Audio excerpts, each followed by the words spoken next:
Welcome to Miami and the 1981 Orange Bowl. The Seminoles of Florida State, the Sooners of Oklahoma. The Oklahoma Sooners, dressed in white, representing the Big Eight for a fourth consecutive year in the Orange Bowl, set to kick off. And there is their barefoot kicker from Dallas, Texas, Michael Keeling. He's also their placement specialist. There's some real speed back deep for Florida State. Number 44 from Griffin, Georgia, sophomore Ricky Williams is back deep. See, Don, both sides do have a little speed. They both go. And they're both up for this one, as it's a rematch of the 1980 Orange Bowl. You may recall that Florida State went out in front early in that game, and then the Sooners came back and won it 24-7. The kickoff, Williams took it in play, so he's got to bring it out. To the 10, out to the 12-yard line, and that's about all, as the Sooners cover nicely. And Florida State goes on offense, 1st and 10. At quarterback, a good mobile throwing quarterback, Rick Stockstill. He's a junior. His fullback is Mike Whiting. The best runner is tailback Sam Platt at 600-yard games. Hardest Johnson, one wide receiver, caught 9 for touchdowns. Kurt Unglaub is the other. Sam Childers will be the tight end for the Seminoles. They've got a big offensive blocking wall. Set to go. Here's the pitch back. Running with the ball is Sam Platt. The Sooners don't give him much. The Florida State offensive line is as big as Oklahoma's, and they're both pro size. Tom Brannon's the left tackle at 260. Lee Adams the left guard. John Madden is down over the ball at center. A couple of real standouts on the right side. Greg Futch and an All-American player, Ken Lanier. He's the best offensive lineman for the Seminoles. Both teams coming in with 7-game win streaks. Handoff on a 2nd down and 5 play. Running with the ball is Sam Platt. He gets across the 20 out to about the 24-yard line. It looks like he has enough for the 1st down. It's Keith Gary, the left tackle for the Sooners, knocked him down. They were worried about him, John, coming into the game. Sam Platt suffered a mild shoulder separation against Florida in the last regular season game.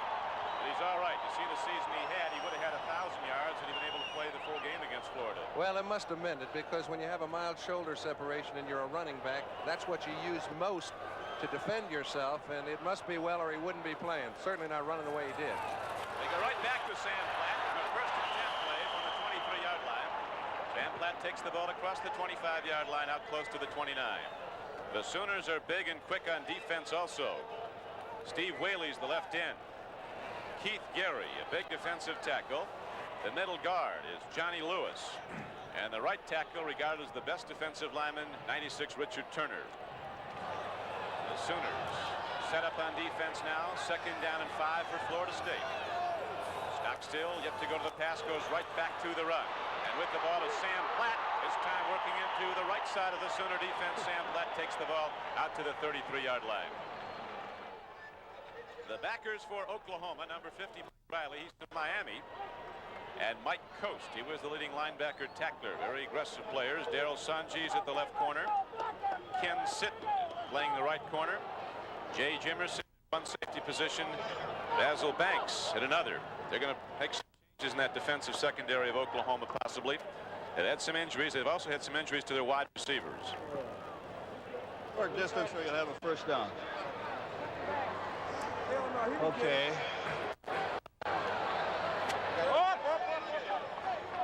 There we go. 3rd down. Yeah, thank you. Sam Platt's been the only carrier in the game so far. Has run the ball 4 times for Florida State. He's picked up 20 yards so far. See Barry Switzer's remarkable record. Oklahoma, the winningest college team of the 70s. He took over in 73. His 8th year at the top at Oklahoma, 8 years. They've been in bowl games, 8 years. They've won or shared the Big 8 Conference Championship. Twice they've been national champions. On a short yardage play, Stockstill calls his own number, takes it right in to the Oklahoma middle guard and gets the 1st down. So Florida State, which last year, John, could not run the ball against Oklahoma, is doing all right early. Yeah, let's remember that when we talk about speed, we talk about size for Oklahoma, but when we talk about the offensive line for the Florida State Seminoles, these guys are averaging about 250, 253. They've got fine speed, they coordinate very well, and they put together 2 good-looking 1st downs. On 1st down and 10, Sam Platt again gets the call for Florida State. He's knocked down by Mike Coast. Bobby Bowden's a folk hero up in Tallahassee, Florida, now in his 5th year. His career record, he came there from West Virginia. He said when he first went to Florida State, things were pretty tough. They were 0-11 7 years ago before he came in. He said they used to lose once in a while, like once a week. That's all gone now. And Florida State is one of the powers in college football, ranked #2 in the nation. Stockstill keeping it on the ground now, has a long yardage play.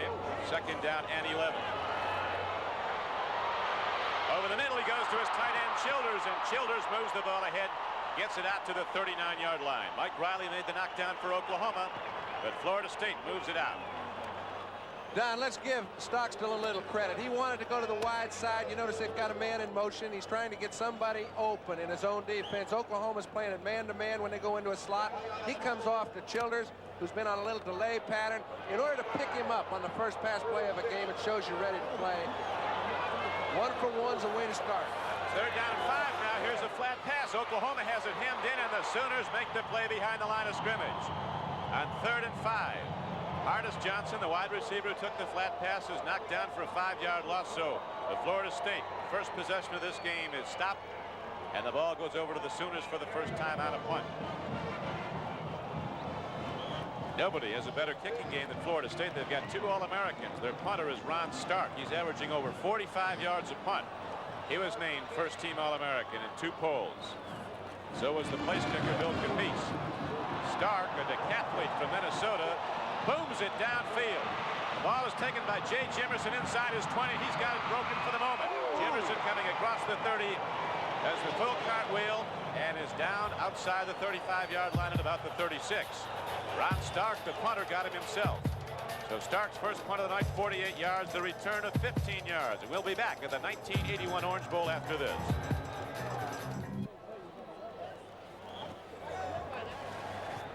With John Brody, this is Don Crickey back at the 1981 Orange Bowl. Florida State going on defense for the first time. Bob Trumpy is also with us tonight down on the sideline. A perspective from down there we'll be getting to shortly. Oklahoma, its first play from scrimmage, goes to the run right up the middle. The Sooners have the great speed in the backfield.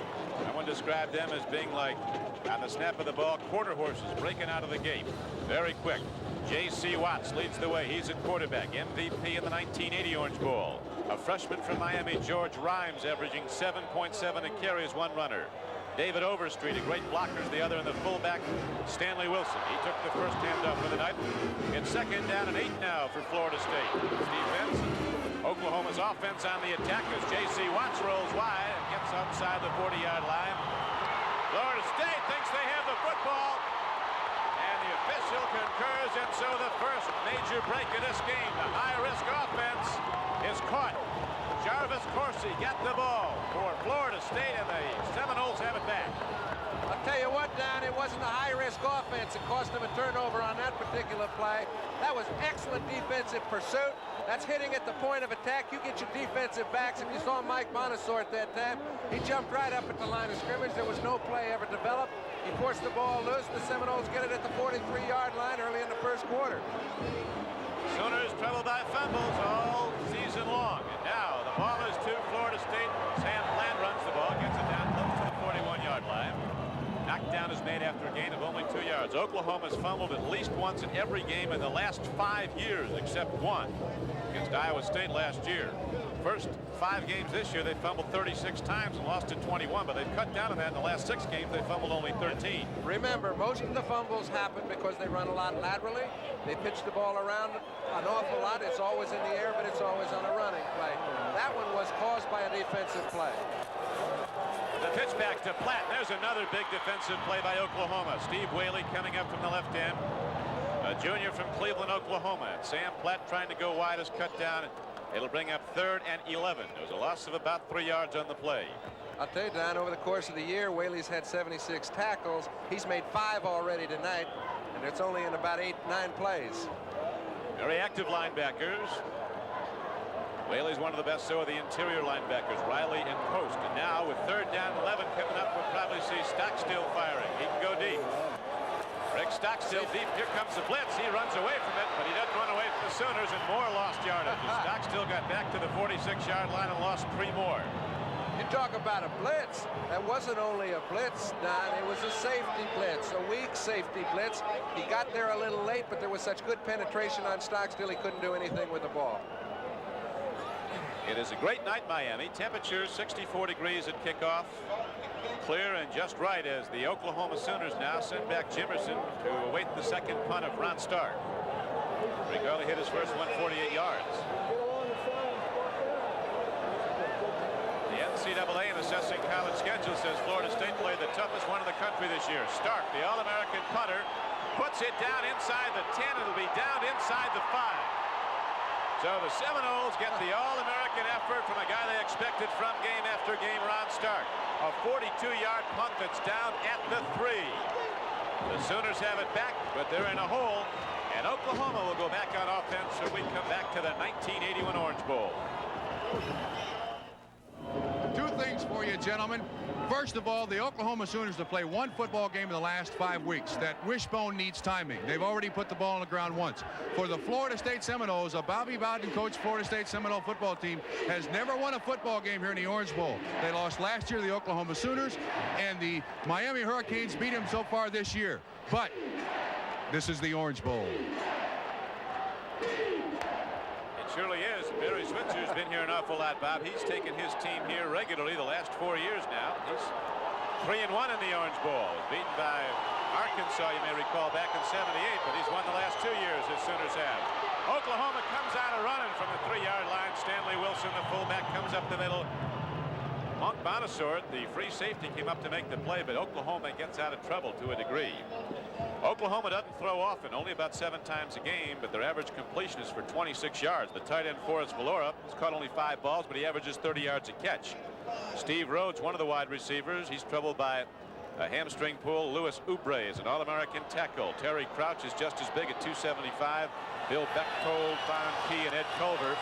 The Sooners will tell you this is the strongest part of their team. Here's a penalty marker down as Oklahoma goes back to the run. Jarvis Coursey makes the play. Too soon. Said the red captain. Who's your captain? If you take the play, they're going to have 3rd down and about 3 inches. If you take the penalty, it'll be 2nd down and half the distance to the goal. All right. This is the first time, incidentally, that officials have been mic'd in a college bowl game. 7.5. And here are the ones that are mic'd. The veteran referee Gene Calhoun working the Orange Bowl. He's worked all the big ones. The orange, the rose, the cotton and the sugar. An attorney from Madison, Wisconsin. Don't be leaning back here. So you get a good perspective on what goes on. Back in motion forward before the snap. Repeat the down. Mike Weisman, can you hear me?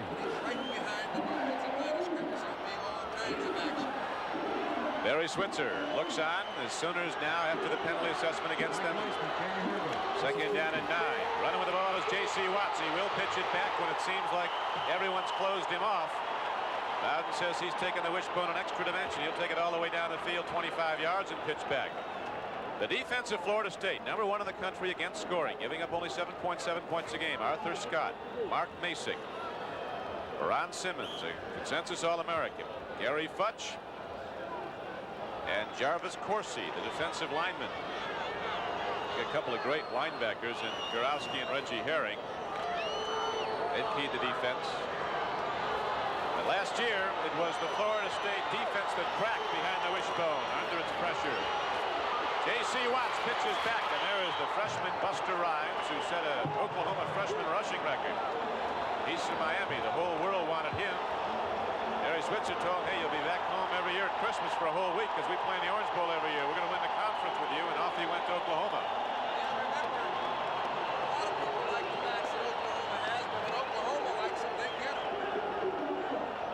Oklahoma, as they say, John, they lost Billy Sims this year. Graduated, went to pro football, but they don't have to rebuild, they reload.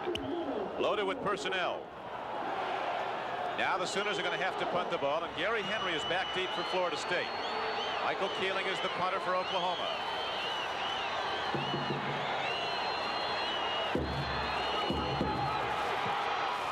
It's It's a long spiral downfield. Florida State will come out of this with good field position. Oh, Henry lost the ball and does well to fall on it. Back at his 43, and he could not even able to take it to the Oklahoma side of the field. A 42-yard punt. A loss of 5 yards on the return. So the Seminoles of Florida State get the ball for the third time in the first quarter. No score yet. We're back in Miami. There's no score on the board. Oklahoma number 4, Florida State number 2 in the country. Tonight Show starring Johnny Carson will be following your local news tonight. The Tonight Show tonight will feature Marie Osmond and Charles Nelson Riley. The Tonight Show starring Johnny Carson following local news on these NBC stations. Right now it's the 1981 Orange Bowl. Stockstill rolls out. He's got yardage and plenty of it. He's ahead for a first down. Rick Stockstill takes the ball, cuts back upfield, gets across midfield. He gained 11 and got a first down for Florida State. Don, there's a problem. Rick Stockstill, the fellow who's carried him all year long, has had a little problem with his Achilles tendon in practice. It didn't look to bother him early in the ball game. When he gets tackled, watch him get up. It looks like he gets hit. It's a situation they didn't want to find themselves in. When he goes back to the huddle, you can get those bruises and bumps warmed up, but if your Achilles tendon is bothering you, you cannot set up, you cannot put anything on the ball, and it'll be very tough for him to operate. Well, the operator, very nice player, got ahead for a Florida State first down to the 47-yard line of Oklahoma. There's no score on the board. 6:10 to play in the first quarter. It's been a great week in Miami. Terrific weather, and any of you who have ever experienced the Orange Bowl, it is a terrific event. A lot of great people down here get behind it, and a labor of love. It's been a celebration time in Miami for 47 years now.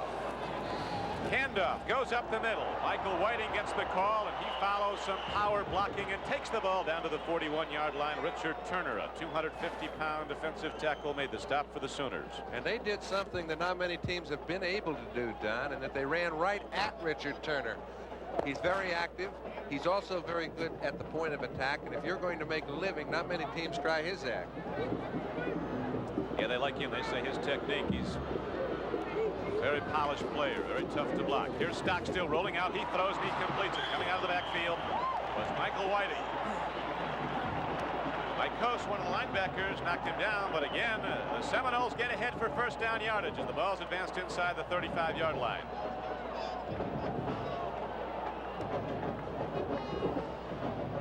Watch your hands over here now. Watch your hands. Umpire stepping in there. Tell the fellas to watch their hands. Don't get caught holding guys. They must be getting close to it. First down and 10 now. No score on the board, but Florida State with its best position inside the 35. Stockstill takes a look deep. Now he's got to run and can't get out of trouble. The big Sooners were coming. Johnny Lewis, the middle guard, put the pressure on. Richard Turner caught him. So there's a loss back to the 40-yard line now. It's going to bring up second down and about 16. Don, talking to Barry Switzer before the ball game early in the week, he mentioned the only game he really felt they were poorly prepared for was when they played Stanford, which is primarily a passing football team. Florida State is a well-balanced football team. He said he really thinks the coaches were as responsible as anyone for giving them wrong assignments, things to do that they really shouldn't have been in a position to do. They've been in 5 different defenses tonight, and nobody's been open. They go right up the middle now on a second down and 16 play. They go to Ricky Williams, a sophomore back from Griffin, Georgia. Whaley made the knockdown at the 30, so he got back all the lost yardage. It'll be third down and 6 now. The offensive line is getting off on the ball so well. You can see Ricky Williams gets a chance to take his pick. When the offensive line surge wins at the point of attack, at the line of scrimmage, it gives him back an option. He found 3 or 4 in this drive. He's found a couple early in the game, and they're moving it pretty well. At time, Johnny Lewis, the middle guard, shot the gap, fended off the blocker. Florida State coming off the ball so well in the offensive front, but not there. It's Johnny Lewis, a junior, came through to make the play. It's going to bring up fourth down. 33, left hash mark. Got a long-range kicker on Florida State, Bill Capice. He set an NCAA kick scoring record for a season, 104 points. Hit 22 of 30 field goals. Learned the trade from Garo Yepremian. He went to the same high school. Capice is about to try this field goal as Don Shula's son. Spent a lot of time at the Dolphin training camp as a ball boy. That time he came in a little low, went under the crossbar. It's no good. So Capice comes up empty on the first scoring attempt of the night. A long field goal try, and the Sooners take over the football. They'll get it at their 33-yard line. Don, you know, people have mentioned that, all right, that was a 49-yard try. Very few players can kick that off of a carpet surface. On the grass surface, it makes it even that much tougher. Capiz might be the best kicker in the country as a place kicker, and Ron Stark is recognized as being the best punter in the country, so their kicking game in tight games has meant so much to the Seminoles. It's kept them in a position so their defense can keep teams to 7.7 a game. Now, that you have to have an outstanding kicking game to be able to do that defensively. And the kicking game has featured 2 All-Americans. It has been a standout part of the second-ranked team in the country. Now Oklahoma starts to crack the wishbone. J.C. Watts with a pitch back. And George Buster Rhymes takes it across the 35-yard line out to about the 37. Bobby Butler, an All-American cornerback, made the knockdown for Florida State. You talk about how tough it is playing defensive tackle and linebacker. I know if I was a defensive linebacker, I'd have tackled Stanley Wilson.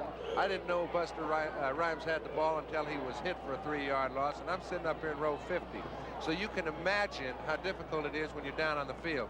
And most of the defenses are played by specific assignments. They give 2 or 3 people a responsibility to hit each one of those backs. Gain of 5. It's going to be second down and 5. Here is J.C. Watts keeping it himself. J.C. takes it across the 40 out to the 42. He is the hub of the Oklahoma offense. J.C. Watts, a senior from a great football town in Oklahoma, has produced some superior Oklahoma players. You follow Oklahoma, the home of the Selman brothers. J.C. Watts is a leader. He's fast. He can throw. Doesn't throw often, but when he does, his average completion is 26 yards. Yeah, speaking of J.C. Watts, some people throw the ball for ball control. And when they don't throw it very often, some people say they throw the ball to keep your defense honest. When Oklahoma throws the ball, they throw it to score touchdowns. Now, they have the longest per throw average of any team I've ever heard of, even though they've only thrown 70 passes. Third down and 2, and the Sooners go right at Florida State. Power offense again. The Seminoles get right off the ball and drive it ahead. Stanley Wilson might be close enough for the first down. It's the first Oklahoma first down. That's how it stood in 1980.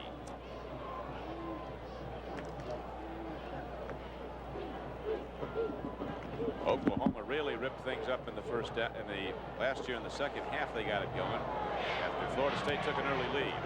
It's now first down and 10 for the Sooners, and J.C. Watts hands off. Going up the middle is Stanley Wilson, sophomore fullback from Carson, California. They're young and they are tough, these Oklahoma backs. So much speed.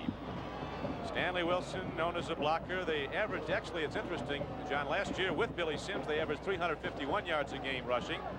This year without him, they didn't have the great rusher in one person, but they averaged 360 yards a game. Yeah, they run one in, run the other one out. It doesn't seem to matter who has the ball. Their offensive line is so strong with guys like Lewis Obry and Terry Crouch that they're gonna make holes for any back. Seminole fan. A lot of them here. Second down and 4. Across midfield. Gang tackling by Florida State. Ron Simmons, number 50, led the way. Back down is made on Buster Rhymes.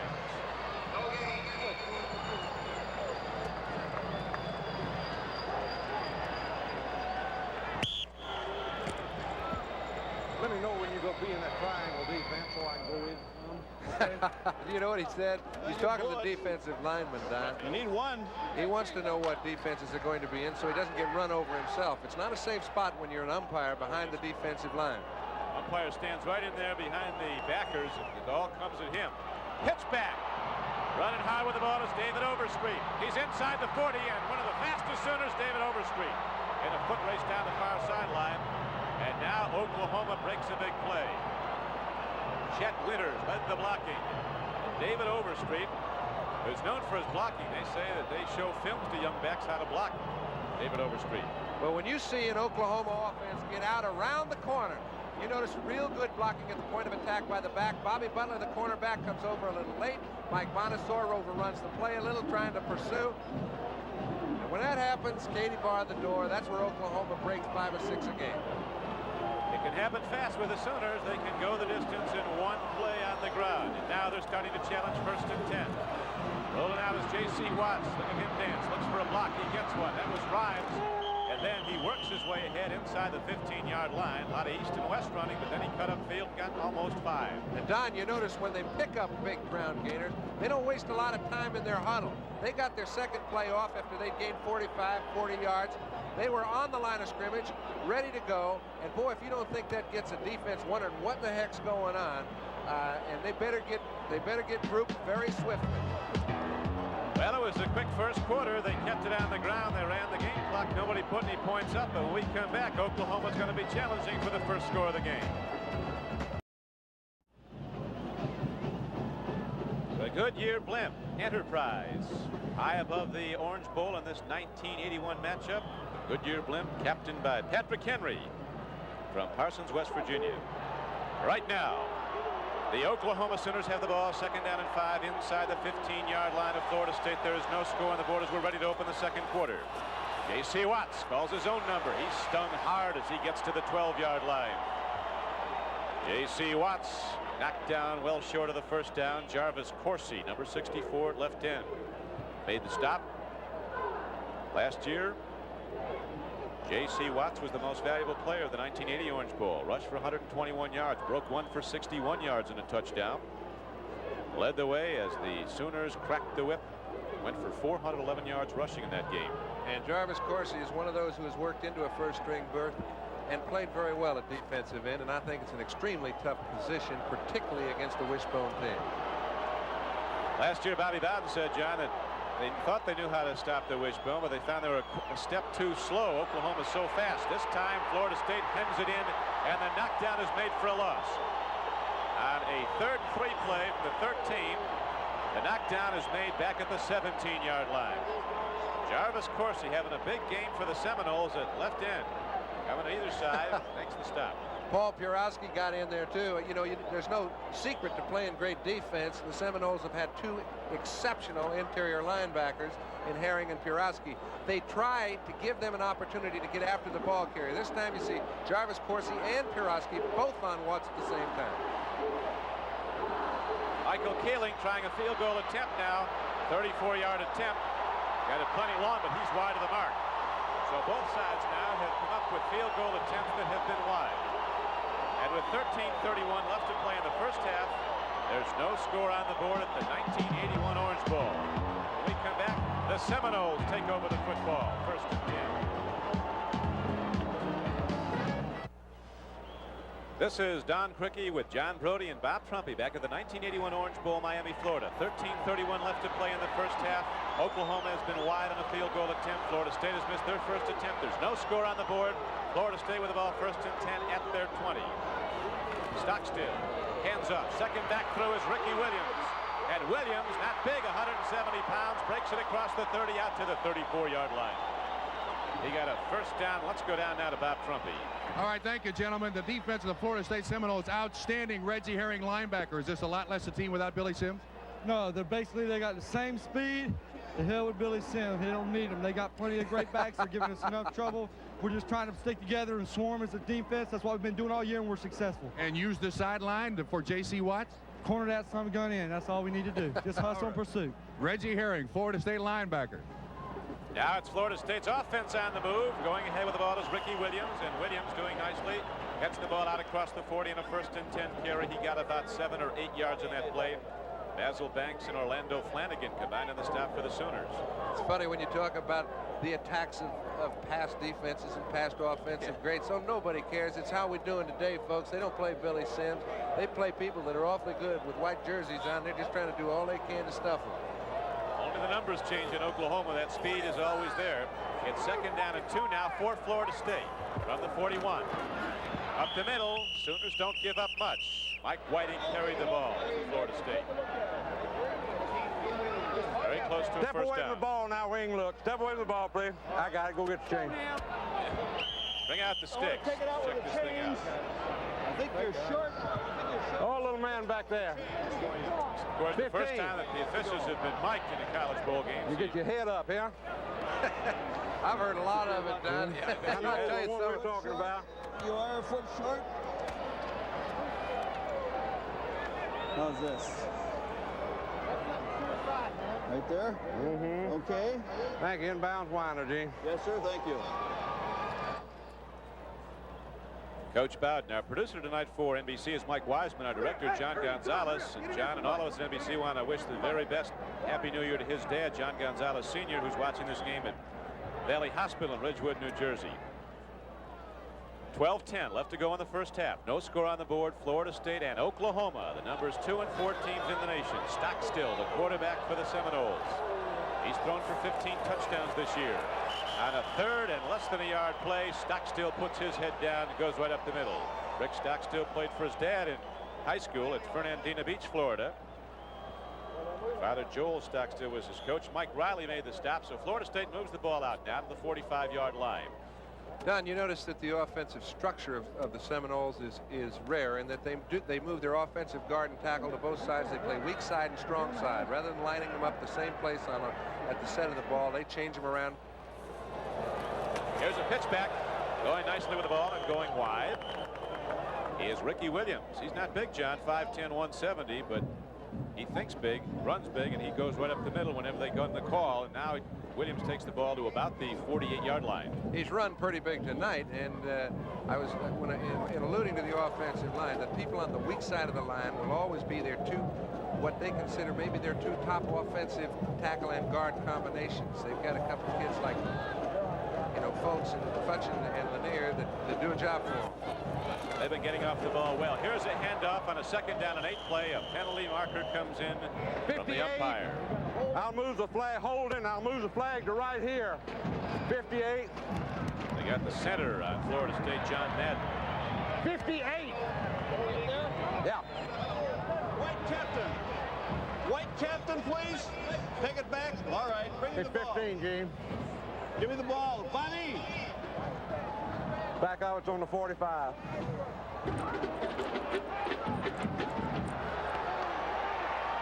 So a big assessment now goes against Florida State. Is that it? Ball is set back to the 30-yard line of the Seminoles. Back in, 15. All right, you have offenses holding. Repeat. 2nd down.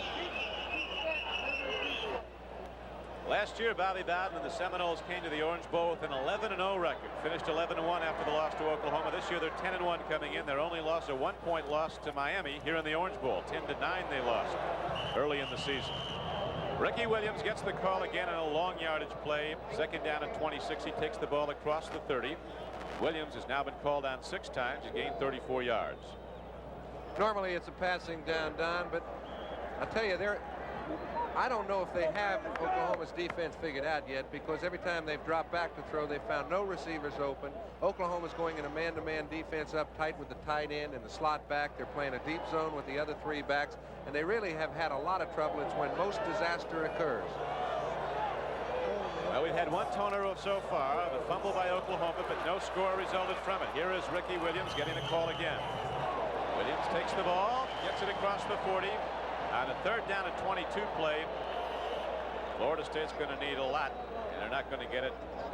They may have gotten it, Don. If they got a penalty and they got a roughness penalty, that's Defense offside, and you got you got defense offside, and you got a defensive face mask, so the both fouls are on the defense. Got that straight. Everybody's on the same page.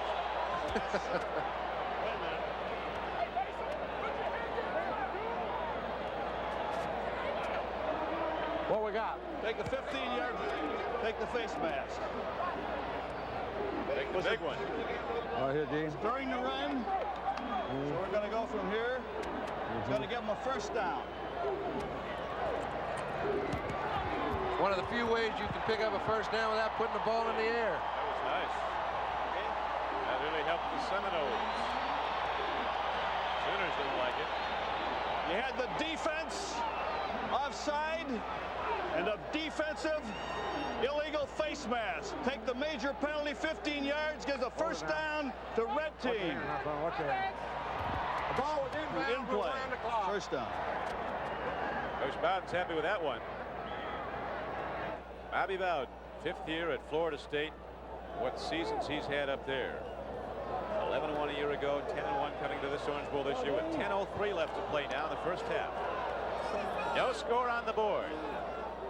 Florida State, the number 2 team in the nation, goes to the run again, right back to the sophomore Ricky Williams. On a 1st and 10 play, he gets ahead for about 3 yards. Number 53 on the Sooners, Orlando Flanagan. Junior linebacker from Compton, California, made the stop for Oklahoma. And the clock winds down to 9:40. Throughout the years, the Orange Bowl Classic has highlighted maybe the greatest halftime show in sports anywhere. They bigger and better than ever this year.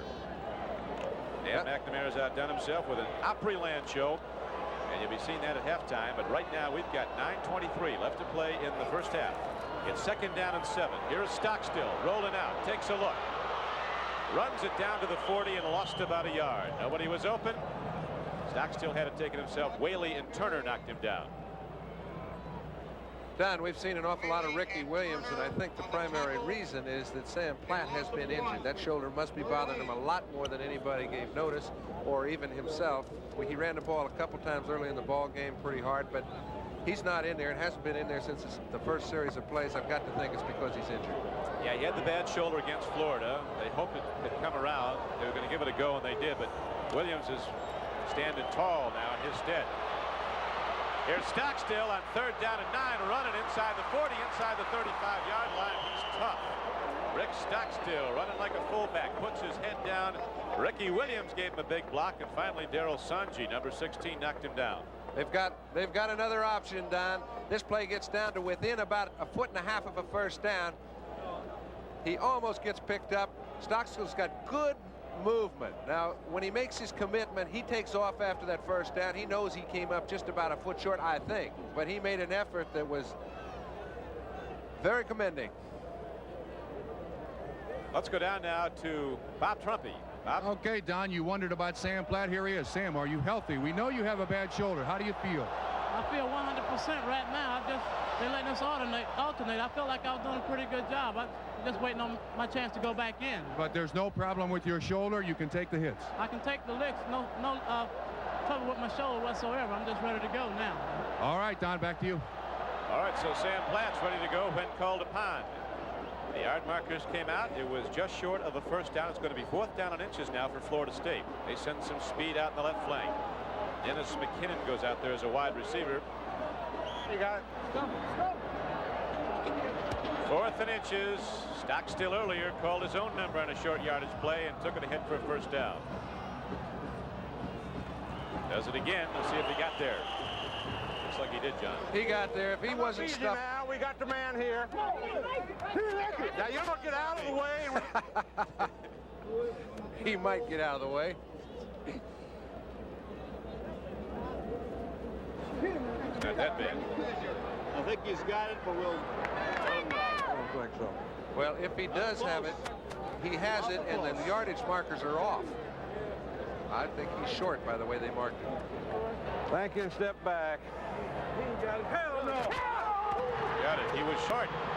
The yard markers come out. There it's put down, and all of a sudden Florida State finds they're about 8 inches short of the first down. It was a 4th down play, and the ball turns over to the Sooners with still no score on the board. 8 minutes and 32 seconds left to play in the first half. Florida State nothing, Oklahoma nothing. The Sooners with the ball when we come back to the 1981 Orange Bowl. John Bobby Bowden said when Oklahoma doesn't fumble, they don't lose to anybody. So far, they fumbled just once. Well, I'll tell you, there's been a lot of movement of the ball, Don, but there hasn't been any scoring. Now, both teams have had a chance to kick field goals, get themselves on the board, and I think that's indicative of the way Oklahoma's played defense, and also the Florida State Seminoles. I think it's been defensively controlled so far. And right now, the Sooners are pitching for the first time, and J.C. Watts lets one rib deep. But the coverage was excellent. Keith Jones was running stride for stride with maybe the fastest Sooner, Jim Rockford. Don, do you know how hard it is to play the run for a quarter and 7 minutes? Finally, Oklahoma puts the ball up in the air, and Keith Jones is step for step with Jim Rockford. I mean, in order to put your attention on the run and still be able to play the pass means you are alert defensively in the secondary. Defense has been their key, Florida State. That's how they got here. The best in the country against scoring. Grades out among the top 3 in every department. Hand off to Stanley Wilson. And this lightning fast back from Carson, California, runs ahead for a good gain. On a 2nd down and 10 play, he got about 9. Paul Porowski, senior linebacker from Sarasota, Florida, was on the tackle. They could have sold another 50 or 60,000 tickets to this game if they had them. Right now, we pause briefly for station identification. This is the NBC television network.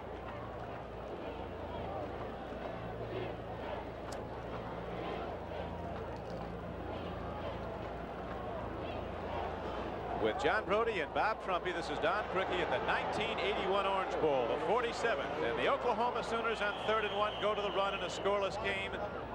And they look like they might have the first down. Bechtold and Don Key on the blocking front, leading the way for J.C. Watts. J.C. Watts scored 18 touchdowns this year, led the Big 8 in scoring with 108 points. He was 2nd in the country in scoring.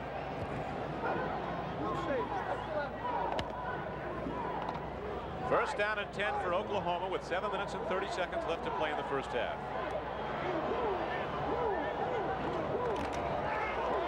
JC starting to put it up. Here's a timing throw, and going for the ball again is Rockford. A couple of the Oklahoma wideouts were injured. Steve Rhodes has a hamstring pull. Bobby Grayson's out of the game. They're the normal starters. Rockford's his flyer, though. They can send him deep. He outrun most defenses. Very seldom does Oklahoma play at wide receiver a freshman. Now, this kid's only 5'10". He's about 175, 85 pounds. Got real good active feet, runs fine patterns. There have been an awful lot of outstanding receivers that come out of Oklahoma. They just don't show their stuff generally while they're in that school. Right now they have a 2nd down and 10. The Sooners 2nd in the nation in rushing offense, 360 yards a game. They go to the run. With the ball is Stanley Wilson, bounces off 1 tackle. Excellent defense by Florida State. Stanley Wilson was caught by Bobby Butler, a first-team All-American cornerback, and also by Jarvis Coursey, who is all over the field. And Stanley Wilson is down right now. And he is a key to their offense. This man had a great game in the Orange Bowl last year. If he can move the ball inside, it really gives Watts, Rhymes, Overstreet a chance to move it outside. Without him, they're severely hampered. Well, he gets popped in about every play. He, of course, is the up back, and that wishbone fake is always to him. He's doing some popping too, Don. You see a back that gets stood up at the line of scrimmage, starts moving laterally. When you have pursuit like the Seminoles have had throughout the first half, he is in a very vulnerable position. Well, we'll hope that Stanley's all right as he's being attended to now. Break in the action, 7 minutes to play in the first half, and still no score on the board.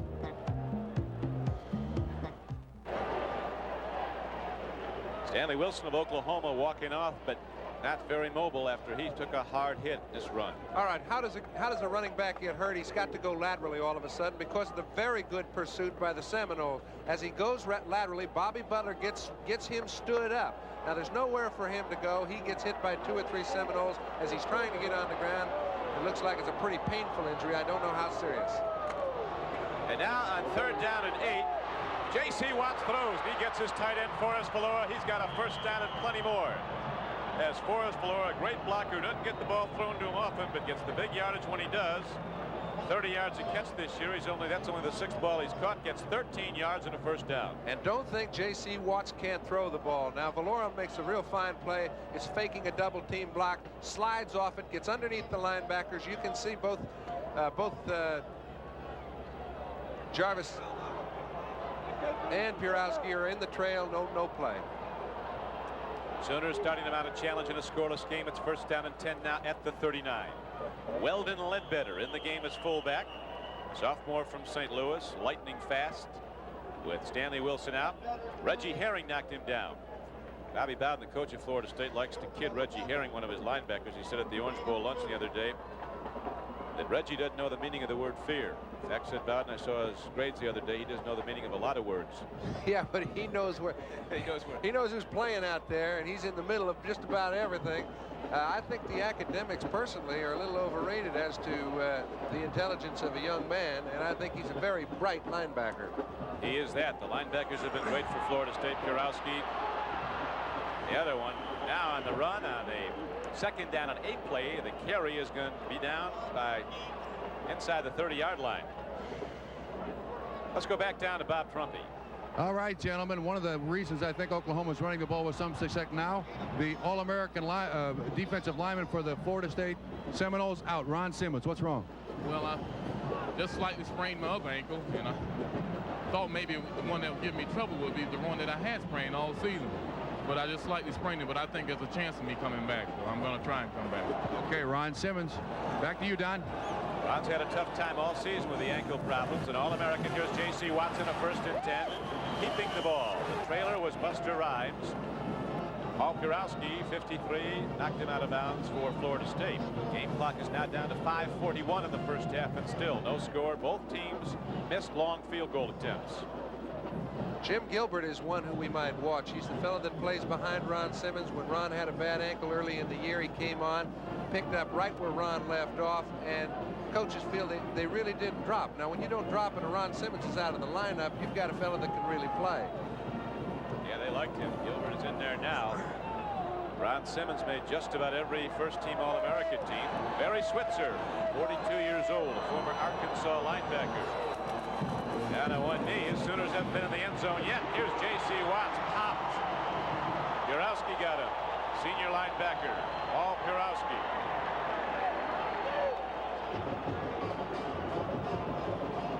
Well, in a year's time, they've made some fine adjustments to the wishbone. The wishbone cracked Florida State last year, but so far, Florida State's great defense has been tough. Well, when you have 2 outstanding inside linebackers and 2 excellent outside defensive ends, you've got a lot of latitude to work with. Kurowski got the blocks that left him into a free lane. He got right on the ball carrier quick, and the game was closed. Sooners can really go. They set 5 NCAA records this season on offense, including 758 yards rushing against Colorado in one game. Here's a fumble, and Florida State has the ball.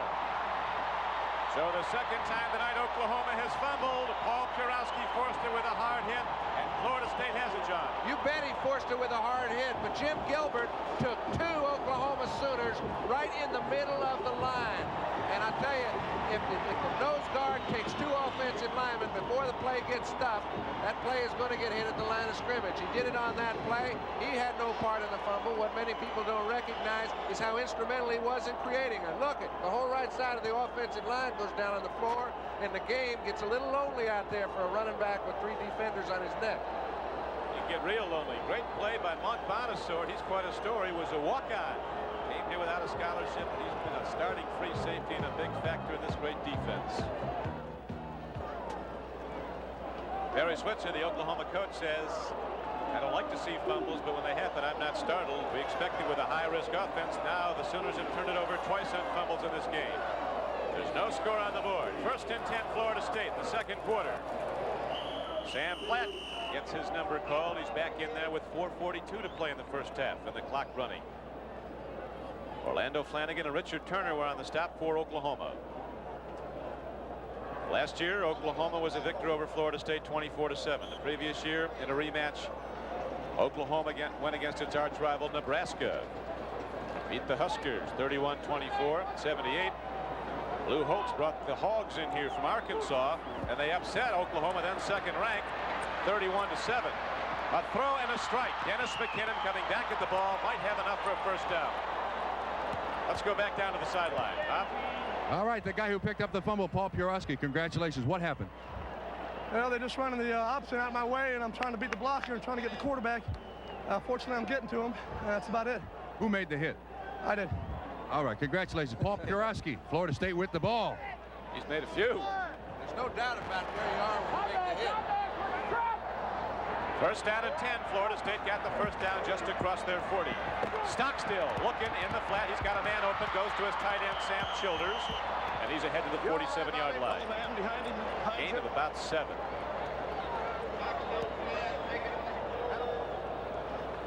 Game clock down to 3:37 and running. Earlier in the ball game, Don, when we saw anybody go into a slot position, the linebacker stayed right with him, man-to-man all over the field. This time they went into a zone defense. Childers is out there alone. He could have gone deep, but there were 2 people on the man deep. He slid it off to Childers, picked up about 7.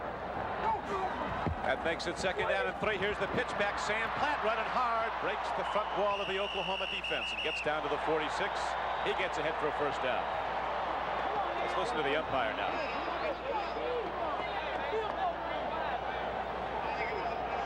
The ump doesn't have a whole lot to say at the moment. Right now, the game clock shows 3:10 left to go. No score on the board in this 47th Orange Bowl game. Florida State, number 2. Oklahoma, number 4. Florida State with the ball. First down and 10. Back to the run. Up the middle and down to the 41-yard line of Oklahoma. Up easy, up easy. I got it, Bobby. On 5. Third down. Keith Leave Gary the and passer alone now after the ball's gone. Richard Turner combined on the tackle. Take a look. Stockstill, John has completed all 5 of his throws, 21 yards. And when he hasn't thrown, his receivers were covered. He picked up some good yardage. He runs well. Here's a handoff now. Sam Platt gets his number called again, takes it down inside the 40-yard line, down close to 38. The key has been that when that happens, Oklahoma's up to the task after it happens. There are no points on the scoreboard, and the Seminoles have executed fairly well.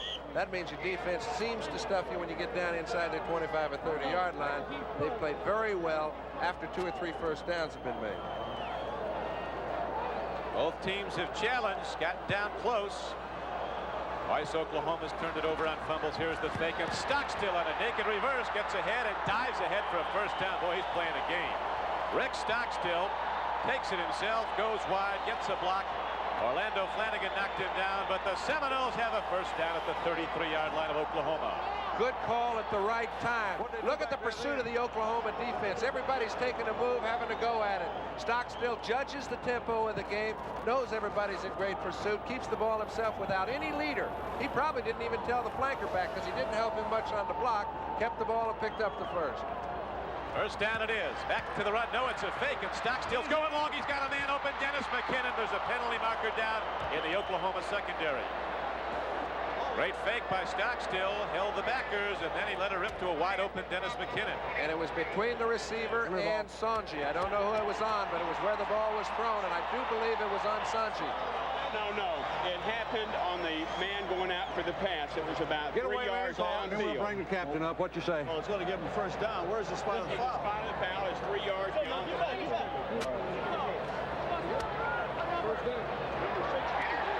There's a defensive pass interference call, which gives Florida State a first down. Yeah, that's right. It'd be down there where it's No, he said it would happen down here, so it's going to start right here. That's rare to me, Don. He said it happened 3 yards down the field, and yet he threw the flag about 15. Now, All right, we have defensive pass interference on the defense. Accepted penalty is an automatic first down. It was an incomplete First down. That's right. Okay. this is why you don't give up when you see a penalty thrown. Now, neither the receiver nor the defender knew the penalty was called. I do believe the receiver thought he was in perfect position to grab the ball, could have kept Stockstill's average perfect and them right inside the 10, but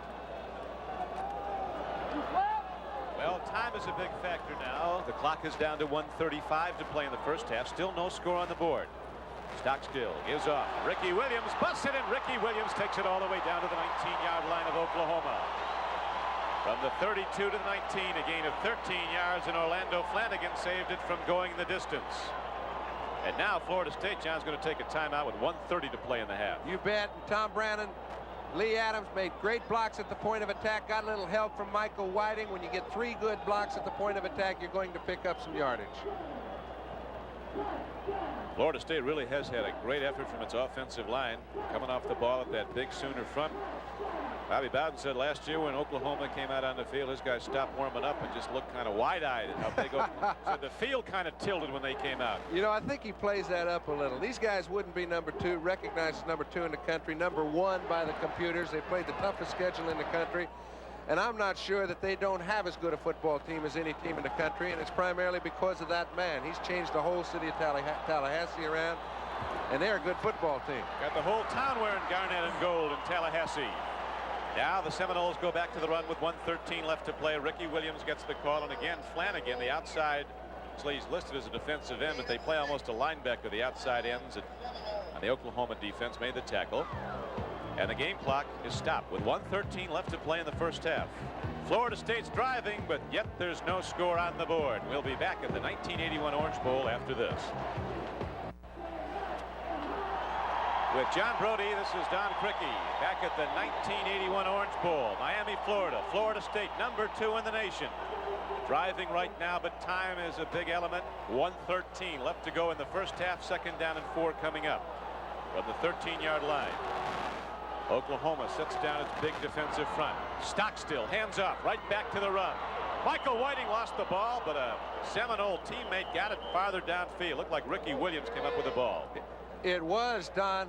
It was Ricky Williams who came up with the ball, but he made a very fine play in trailing the ball carrier. You never know when a ball's going to come loose, but watch him. Now he's coming around the corner. All he has to do is lag a little. He keeps alert, sees the ball loose, falls on it, keeps the drive alive. They've got a little over 55 seconds to play in the half. They've still got 2 timeouts. They've got plenty of time to get it in the end zone. This is the best drive that either team has put on all night. Not much needed. Third down. 55 seconds left in the first half and just inches needed.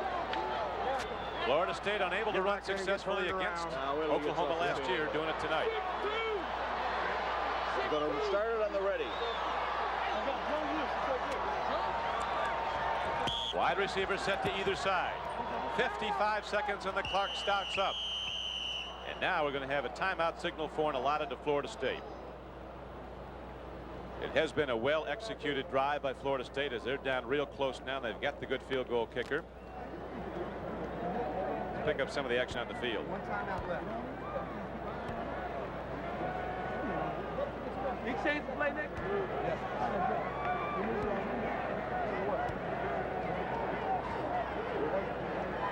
All right, we got a little skull session here between the head coach and the quarterback, considering the clock. This is the biggest play in the first half so far. Crumper, I don't think Coach Bowden's letting you in on that one. Give me 2 plays, I'll just get on the line. 52 seconds left to go. First half. If we don't make it, call timeout. Yeah. There we go. It's left 48. Let's get it all the way. Yeah. Knock it on in there. There you go, Bob. You got it. Left 48. 52 seconds to play. What he was talking about, Don, is if he doesn't make it, call timeout, because then they'll re-huddle, figure out what they want to do. But if he does make it, they'll line up at the line of scrimmage. They've got a first down play, and they won't use very much time. It's 3rd down and inches. Twice previously, Stockstill's called his own number. Got it once, didn't the other time. Now he goes to Ricky Williams. He's in the end zone with a touchdown for the Seminoles. Florida State, with a brilliant drive, takes it the distance, and the second-ranked Seminoles go on the board first. Boy, they look sharp. Let's go back down to Bob Trumpy. Bobby, how big is that touchdown for your team right now? Pretty big. We ain't been ahead of them too often. And I'll tell you what, your defense is holding them too. That's got to help you a lot. They've played excellent so far. When you score first against a team like Oklahoma, how much does it do for the attitude of the players on the sideline? It'll help us at the halftime.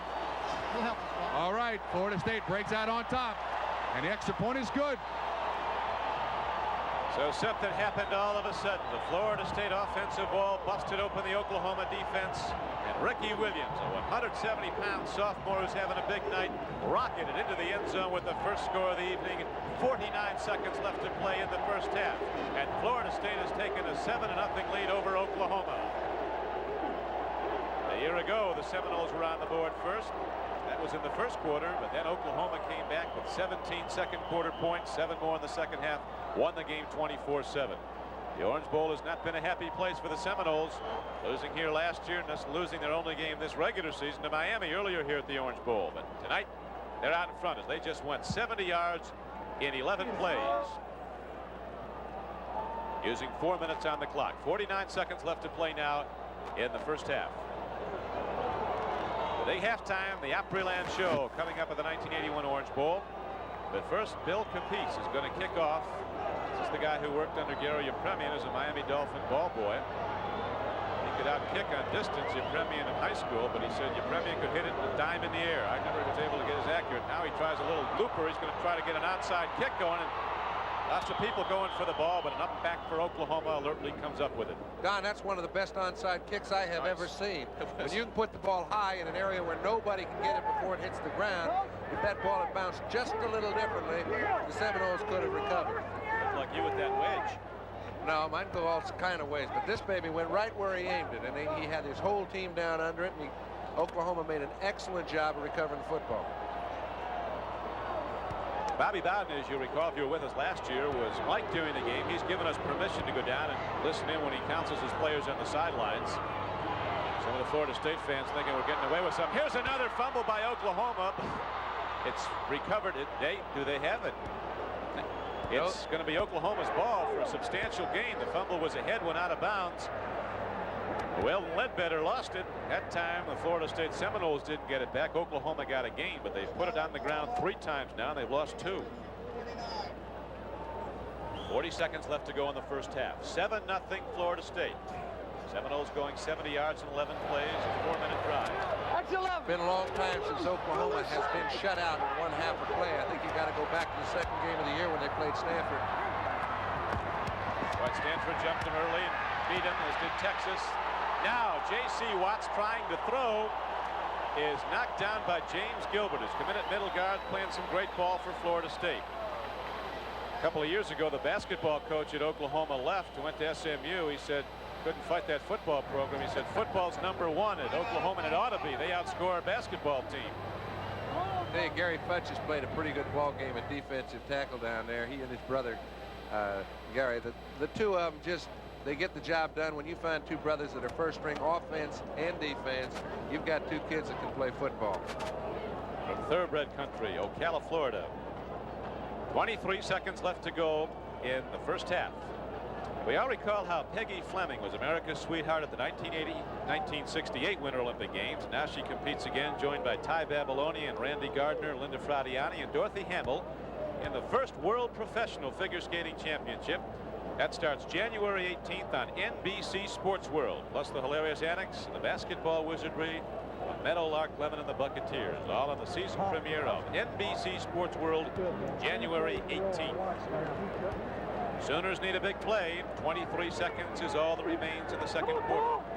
Florida State's on the board after a sustained drive, leads the game 7-0. I think if I was sitting in their position right now, John, I'd let the clock run out because they're not accustomed to throwing the ball all over the field.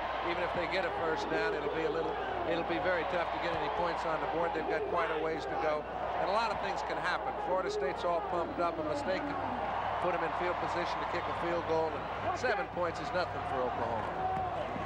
They can get it back right now. J.C. Watts is looking to get it back on one play. He's going to run with the ball. Carrying him to man, and J.C. bails out with 15 seconds left to go. He had Jim Rockford running the fly pattern. He's well attended to, though. A couple of Seminoles are right with him. J.C. Watts, 5'11", 190, a senior. 15 seconds. You still got the clock, James. Thank you. We got 3rd down. It's out of bounds. 18 touchdowns this season. Led the Big 8 in scoring. Was second in the country with 108 points. So many people have said, you know, I don't know if he can play quarterback as a professional. His viewpoint is that he'd probably be used on special teams. I'll tell you, he can play quarterback. The structure is not set up for him to throw the ball very much, but he's got an excellent throwing motion. If the structure was set up for him to throw, he'd be an all-purpose quarterback, and I think he could play. I know you liked all his throwing motions before the game. The long ones, soft touch. 3 minutes. 15 seconds left. 3rd down coming up. Timeout. No, timeout. 3rd and 12. No, whistle blew. Who called timeout? That's their 3rd one, huh? Seminoles call for and are allotted their final time out of the first half. 3rd down and 12 coming up. Hoping to get it back, maybe to try one more play, as Oklahoma has the ball at the Sooners' 49-yard line. Oklahoma with its 4th consecutive Orange Bowl appearance, its 5th in the last 6 years. Sooners have been here over the years 12 times. Won 8 and lost just 3. Storied part of the great Orange Bowl tradition. They've been here more than any other team. I think that if they have a pattern that they can throw over the middle of the field, both the cornerbacks are playing deep, they're playing wide. Get it to one of their, you know, okay, if you throw it to Forrest Ballora, he may make a big play. They've got 15 seconds. If he gets put down about the 30-yard line, that'll be a 20-yard pickup. They'd still have an opportunity to call timeout, kick a field goal, go in only 4 points down. I'm sure in the discussion that's in their thinking. Usually you think, well, we have to throw the ball out of bounds. We've only got 15 seconds left, but with 3 timeouts, and they're only going to have time for one good long play and a chance at a field goal. that would be about as positive as they can go at this point. Well, we'll see now as J.C. Watts comes back after a sideline consultation. So Bobby Bowden's record. Besides, I had a great knee operation, so I'm real sensitive. 6 of those 13 losses came his first year there. They had a 5-6 year after an 0-11 season. They've been a big winner ever since in Florida State under Bowden. 3rd down and 12. Sooners go right to the run. Weldon Ledbetter takes the ball back inside the 50. Down to the 47. They got another Ledbetter in Oklahoma, and he must be pretty good. He's a freshman from Muskogee named Jerome Ledbetter. They gave him Billy Sims number 20. We haven't seen him yet. You will on the second half kickoff, though. Oklahoma leads the country in kickoff returns.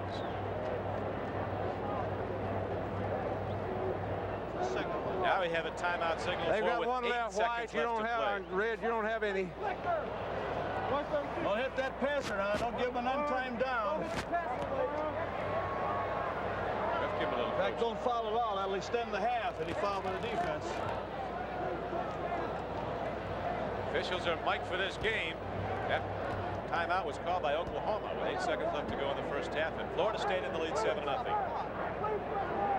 There's been quite a bit of discussion also, Don, between Harold Johnson, the umpire, who's standing right behind the defense, and the defensive linebackers.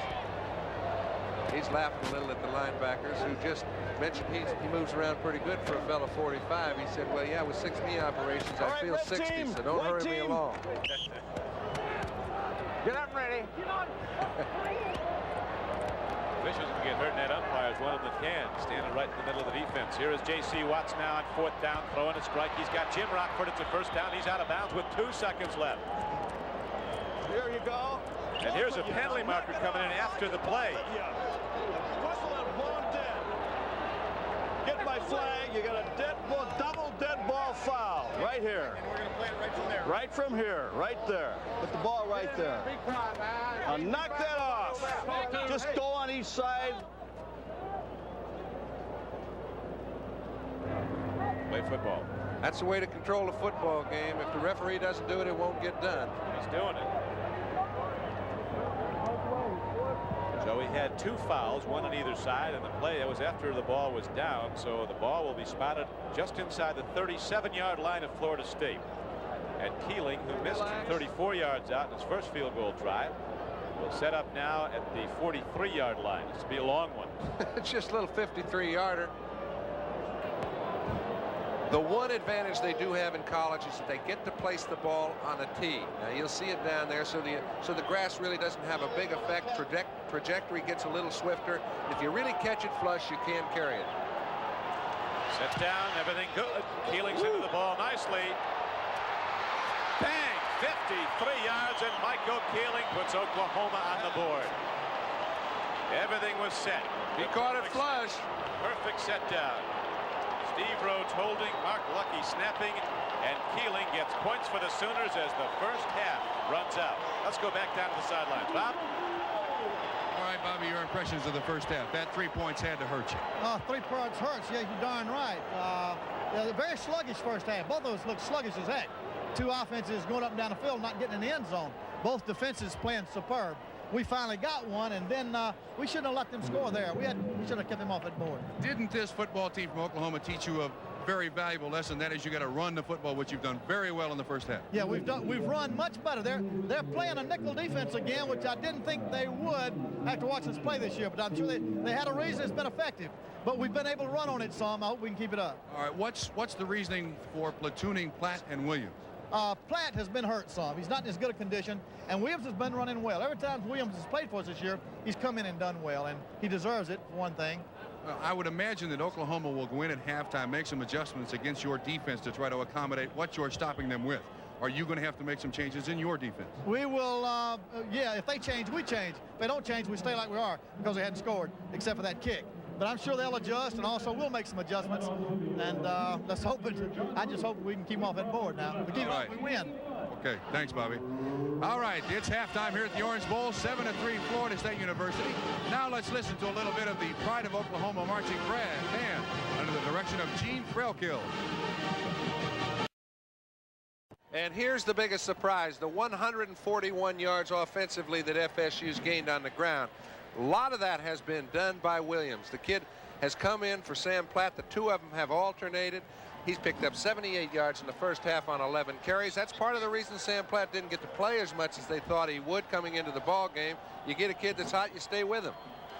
Well, we'll see if they do. Now, I think Oklahoma might be throwing more in the second half. Their coaches were not happy with the wishbone. Here is the kickoff, and Capiz drills one. And here comes Jerome Ledbetter. He's run 2 back for touchdowns this year.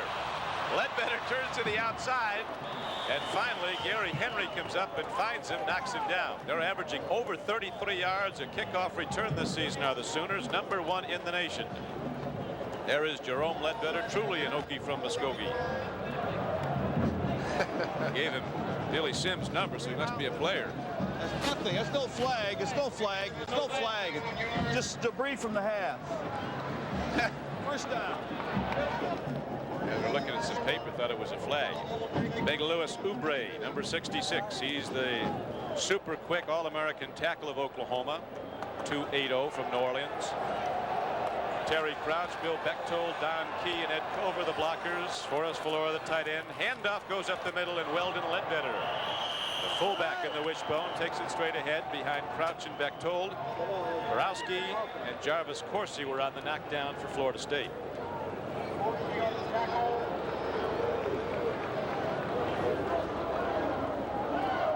J.C. Watts, the senior quarterback for Oklahoma, led an offense that had 411 yards rushing last season. In the first half tonight, Florida State's held the Sooners down to 114.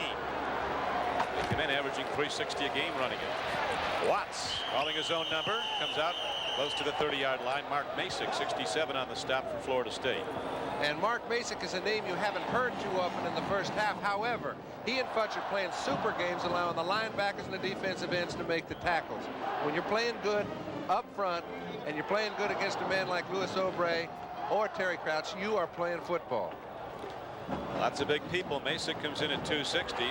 That's small as the Oklahoma linemen go. Got a 290 in there so often. Byford. Here is again straight up the middle, and the freshman from Miami, Buster Rhymes, takes it ahead. He gets the first down carry. Buster Rhymes brings the ball out across the 35 to the 38-yard line. Bonasort, the free safety on the stop. And they made it right over Ron Simmons.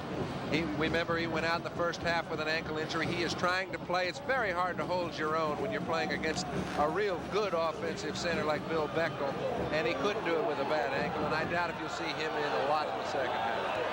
Gilbert, his backups played very well. James Gilbert's come in for Simmons. Free football in the Sooner backfield. J.C. Watts fell on it, but lost yardage on a 1st and 10 play from the 38 of Oklahoma. The ball is now back to the 34-yard line, so it's going to be 2nd down and 15. Okay, off on the point of at the point of attack. Everybody got off on the ball. Problem was they forgot to take it with them. Just 1 or 2 of these kind of miscues destroy your whole drive, because Oklahoma is not a passing team. They run the ball. They expect to keep good ball control. Make 4 or 5 a crack. Now it's 2nd and 14. There's the pitch back. Running wide with the ball, trying to get free and not get very far is Buster Rhymes, as this Florida State defense playing superb football. Rhymes is knocked down. James Harris, right side corner, was up to make the tackle, 33. And when you see the cornerback up to make the tackle, it means they've changed a little something defensively. He's normally out wide with the wide receiver. That time he was the force man. Got to the ball player before the blocker could. They've been 1 step ahead defensively of Oklahoma's offense all night. This was the feature, Oklahoma's offense against FSU's defense. So far, it's been a great FSU defense. And an interesting contrast, John, because Bobby Bowden said last year we were a step behind them. We knew what they were going to do, but we couldn't stay with them. Here's a throw, and coming out to get the ball is Forrest Valora, the tight end, and he's all the way down inside the 40-yard line of Florida State.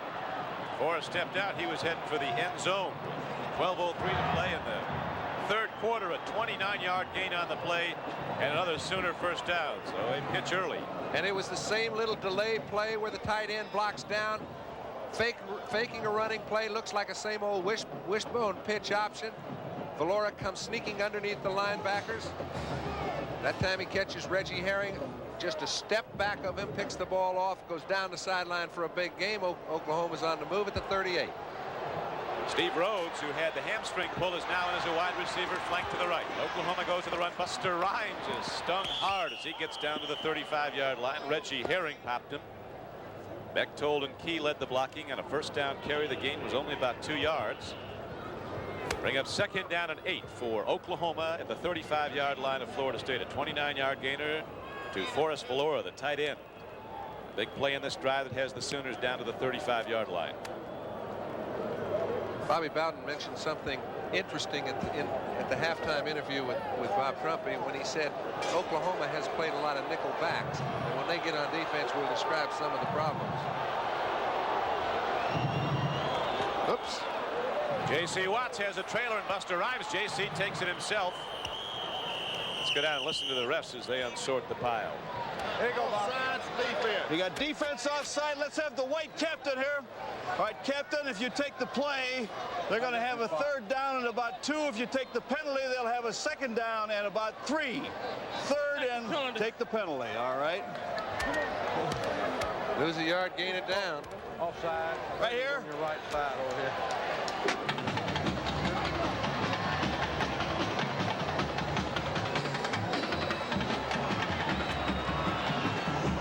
So the ball's now down to the 30. We have an offside on the defense.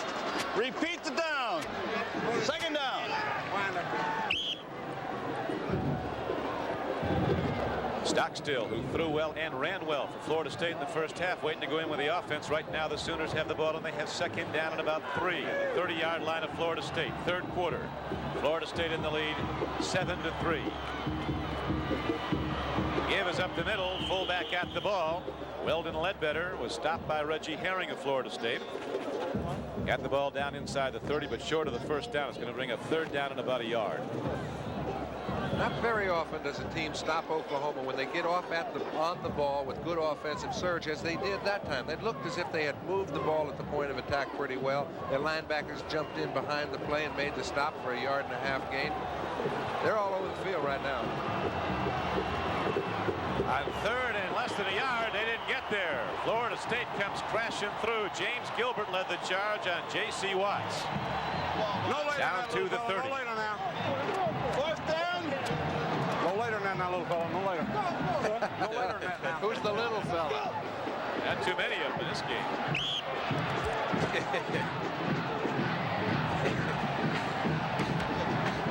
4th down. You remember in the last play of the first half, Michael Keeling, the Oklahoma place kicker, hit an Orange Bowl record 53-yard field goal to put the Sooners on the board. They now trail 7-3. 4th down and a yard for Oklahoma at the 29-yard line, and they want some time to think this one over with 9:50 left to play in the 3rd quarter. The Sooners call a timeout. J.C. Watts comes over to talk with Coach Switzer. We'll be back at the 1981 Orange Bowl after this. With John Brody and Bob Trumpy, this is Don Crickey back at the Orange Bowl. Here's the only touchdown of this game, John. The Florida State run by Ricky Williams. And Ricky Williams doing an awful lot of playing time for one of the few times this season, because the man he's playing behind, Sam Platt, ran very well. They put Williams in. He's having a super night. Found the hole easily and slipped it in for a touchdown. Here we go. 4th and 1. Yard. Look at this. J.C. Watts breaks it. One man to beat. The All-American corner, Bobby Butler, catches him and throws him down. But the Sooners are down to the 5-yard line of Florida State, a 23-yard gain. And I'll tell you what they did. They put Louis Obrey out at tight end. When they did, they didn't put him out there because they didn't want to run the ball over him. He caved in the whole right side of the line, gave Watts a hole to run in. You don't see Buster Rhymes in any position to get the football. He couldn't get up in front of him to help. Trailing all the way, big gain. Oklahoma's first chance inside the 10-yard line, and they are hard to stop down here. It's a good shot. Boy, you see the world upside down as a kick snapper. Oklahoma, Florida State kick snapper, Trent Barnes. 1st down and goal for Oklahoma. Sooners trailing the game. Here's J.C. Watts. Again, he calls his own number, and Watts is down to the 3-yard line. Sooners cracking the whip now as 9:34 shows in the 3rd quarter clock. Oklahoma ranked 4th in the nation. Florida State ranked 2nd in the nation. The Seminoles holding to a 4-point lead, but the Sooners challenging now. Florida State's been a great second-half team. They've outscored the opposition in the 4th quarter 96-0. I'll tell you what they've done in the last 2 plays that they weren't consistently doing. They won at the line of scrimmage. You win at the line of scrimmage, and Watts will put some yards on you. He will do that. He'll call his own number regularly. Now he pitches back, running wide with the ball. And look looking for the end zone, and going in is David Overstreet. He carried once in the first half, gained 31 yards on a second carry. It's a touchdown for Oklahoma. And with 8:59 to play in the third quarter, the Sooners take the lead, 9-7. One of the co-captains from Big Sandy, Texas. You know, it's hard to feature a man like David Overstreet because the defense can take him away from you. And that's what they did in the first half. Whenever you get out in a position to pitch the ball, things look pretty good. He's going to get it. When he gets it, he can pick some yardage up for you. They broke the defense twice in that drive. As a result, 6 points. One more is 7. It's 10-7 Oklahoma. That is the number. Oklahoma's Michael Keeling hits the point after in 10 plays. The Sooners go 77 yards, culminating a pitch back to senior David Overstreet. And he turns on his 4.4 speed. He's as fast as anybody Oklahoma has and ends up right where it counts, end zone. So the Sooners come out strong in the second half, driving 77 yards. They take the lead. We'll be back in the Orange Bowl in a moment. The Sooner offense came out humming in the third quarter, went 77 yards for the go-ahead touchdown. Oklahoma leads second-ranked Florida State 10-7 with 8:59 to play in the third quarter. Now Keeling, who hit the point after, ready to kick off. Ricky Williams is back deep for the Seminoles. Squibber downfield. It's going to be tough to handle. Coming up with the ball is Ken Burnett. He gets it out to the 29-yard line, to the 20-yard line. Let's go back now to Bob Trumpy on the sideline. Bob? All right, gentlemen, Barry Switzer with me. What were they doing to you in the first half that you couldn't run the football? Well, we made some mistakes. Had great field position. We turned the ball over twice down there, Bob. They playing good defense. They're a good football team. The key to the game's right here. Can we stop them? They moved the ball well against us. They hurt us a couple of blocking schemes. Hopefully we can play better second half defense. Did you do anything different than that last drive that you didn't do? We changed some things. You bet we did. But it's still going to be execution. We've got to play well, and we've got to stop them defensively. That's going to be the key to the ball game. Okay, Don, back to you. Live action. Let's see if they can. Here's Rick Stockstill again, calling his own number. The quarterback runs the ball out from the 20-yard line on a 1st and 10 play and gets it out close to the 30. John? Again, a good time to call that play, Don, because they know Oklahoma's just scored a touchdown. They're going to be off on the ball. They're after the ball carrier. Again, he didn't have a lead guard. He had no one telling the defense where he was going. He took it on his own, picked up a fast 6, and it's a tough way of doing it, but a very effective method. We'll get into the fact that Oklahoma was playing a 5-back defense on 1st, 2nd, 3rd downs a lot in a minute. Stockstill goes to the run on 2nd down and a long 3. Mike Whiting runs with the ball, gets across the 30-yard line. It's a 1st down for Florida State. All right, again, they've played a nickel-back defense, which means they're taking a linebacker or a defensive end and really putting him in a responsible position as a halfback. Well, they're putting him out on the tight end who has spread off the line of scrimmage. It takes a linebacker out of the hole. You get a good block at the point of attack, and the runner has a hole. They've been getting those holes for the Florida State backs. Here's another one as Sam Platt dives over the top. He got about 3. Mike Riley, one of the Oklahoma inside backers, number 50 from Miami, Florida, made the stop with 8:20 to go in the third quarter. 10-7 Sooners in the lead. We've talked a lot about Florida State's defense against scoring, number 1 in the country. Gave up just 85 points this season, 7.7 a game, but the Sooners don't give up many. They're right up among the leaders. Only 11 points have they allowed on the average per game. They're not in that nickel now. 2nd and 6. Whiting going wide. Here's some more blocks, and Whiting breaks it, gets ahead across the 45 and all the way out to the 49-yard line. The Seminoles strike back, and they get a 1st down and a 13-yard gain by Mike Whiting, 200-pound junior from Largo, Florida. All right, every time when Florida State has called against the grain, against the flow type plays, look, you can see from upstairs, the play opens up cleanly. They get a couple blocks out in front of them. We mentioned they weren't playing a nickel defense. There were only 4 defensive backs. He just picked a good hole, picked up the 1st down. That's quite a shot. It was a good one. 13-yard gainer, 1st down Seminoles. They trail in this game by 3. Third quarter, 10-7 Oklahoma. Sam Platt to the run. His quickness, he gets to the outside, then cuts upfield and gets the ball close to the 45-yard line of Oklahoma. Well, he made a good run there, Don. He kept himself inbounds, picked up a couple extra yards when it looked as if he was slipping outside. He's got to be frustrated being their gun all year long. He still has carried the ball 13 times for 45 yards, but he's accustomed to playing a little bit more of the football game than he's played so far tonight. And it's all because Ricky Williams has been so effective. Last year, Florida State was unable to run against Oklahoma at all. This year in the first half, they got 141 yards. Ran the Sooners. They're getting a lot more now. Second down and 5. They're down to the 40. Let's go down. Hear the official.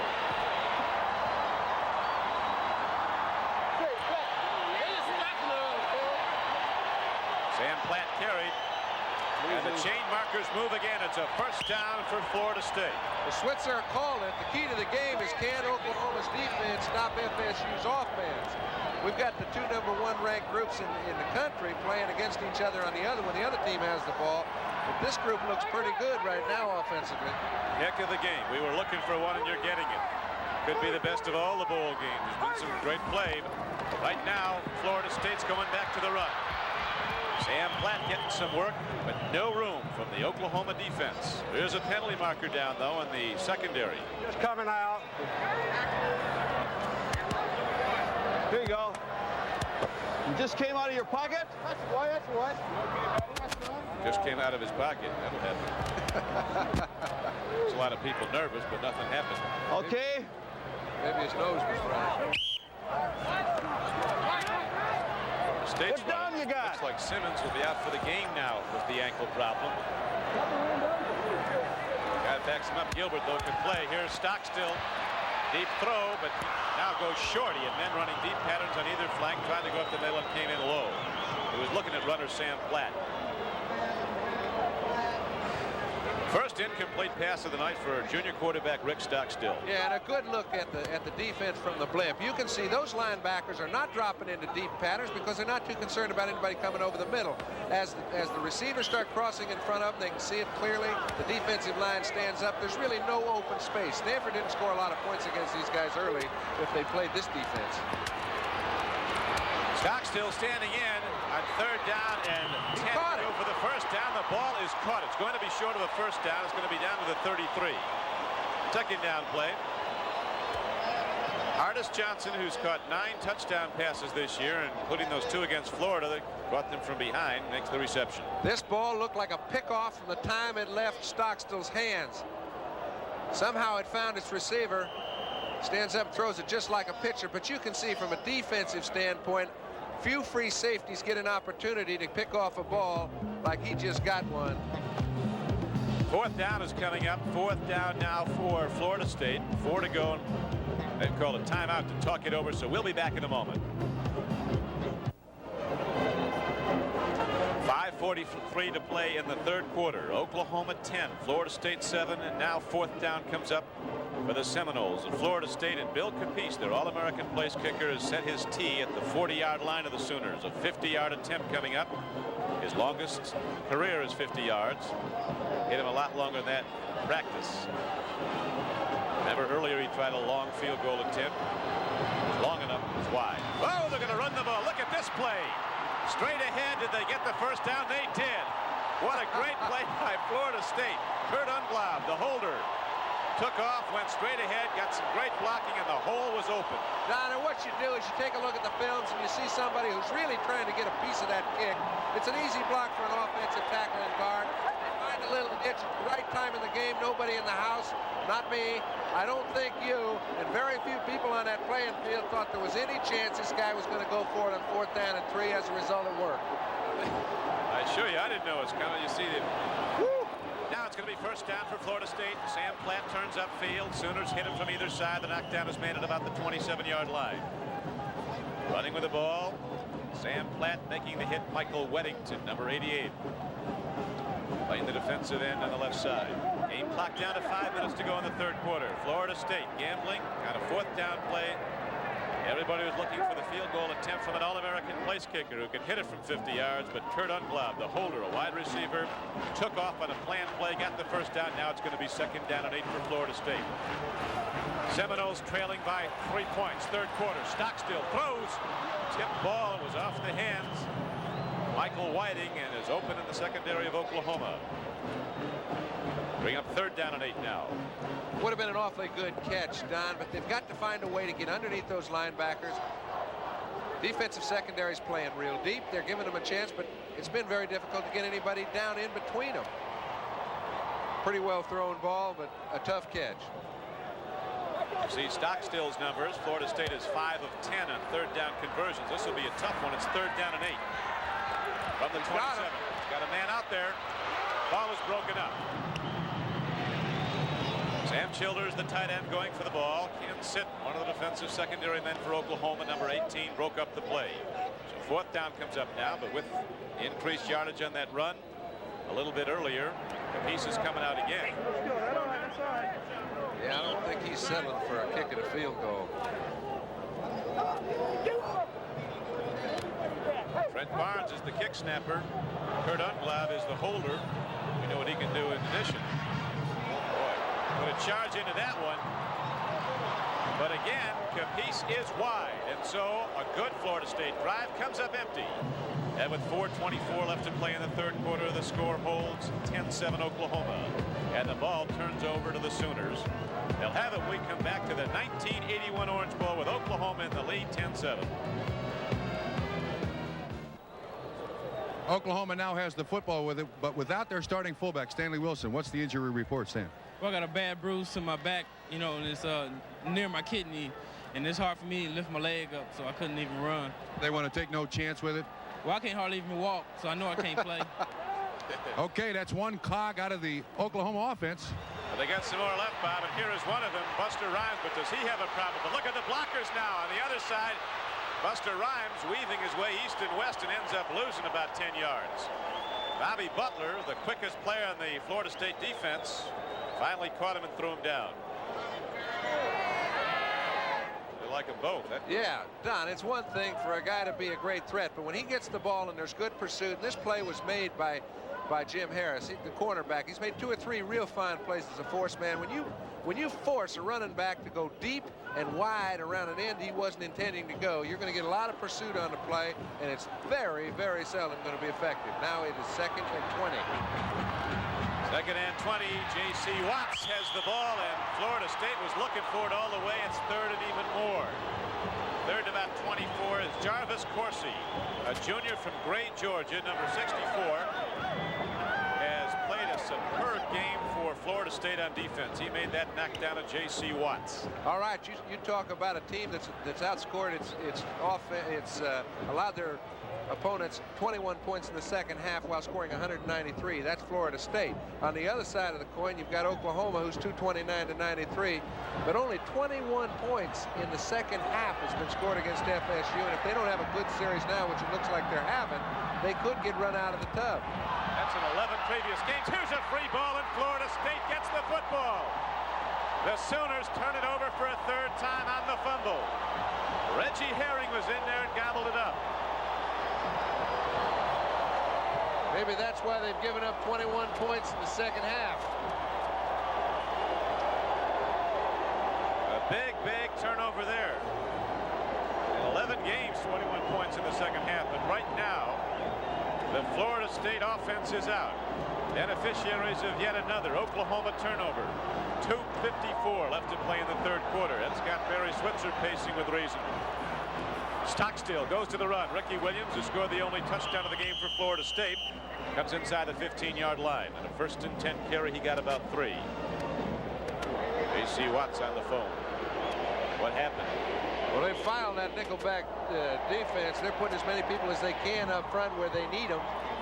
And they have still held Florida State their passing game. And I don't think you'll see any more defensive backs than necessary in the future.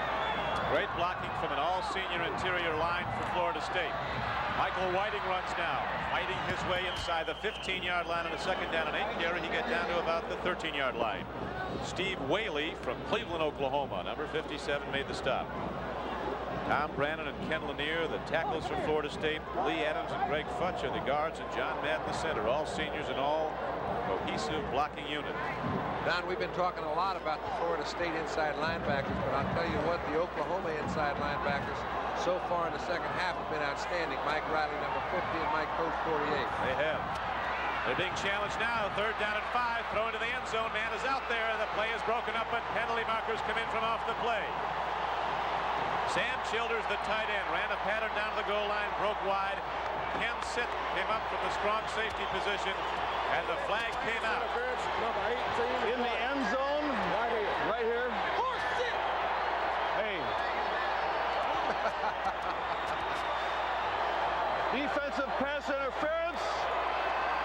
team, so first down. Ken Sitton played the whole play very well. Now, I couldn't see from my angle where he interfered, but that doesn't mean he didn't. I do know that Sam Childers, because of his aggressive play going after the ball the whole way, created the foul. Call it the way you see it. I didn't see it. Stockstill dives down to the goal line. They get it in. Second down. He did not. Second down. The second and goal from inches out. 1:25 left to play in the third quarter. Clock running. Oklahoma in the lead 10-7. But now Florida State ready to come back into the lead. Look, and when you take, as we look at this pass interference, Barry Switzer's over there getting his group pumped up. Look at Sam Childers, though. If he hadn't come out of his pattern, gotten after the ball, he could never have created the foul. I again didn't see it. It was called second down. Penalty marker is down at the line of scrimmage as Florida State takes it in. Michael Whiting going over the top for the touchdown. Motion, offensive right tackle. There you hear it.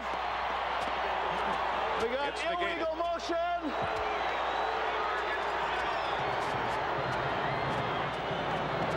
Loose is Coach Bowden. Starts to hurt.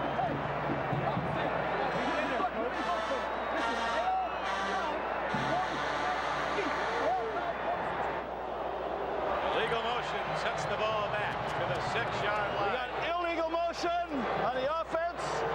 Repeat the down. Second down. That's right. Okay.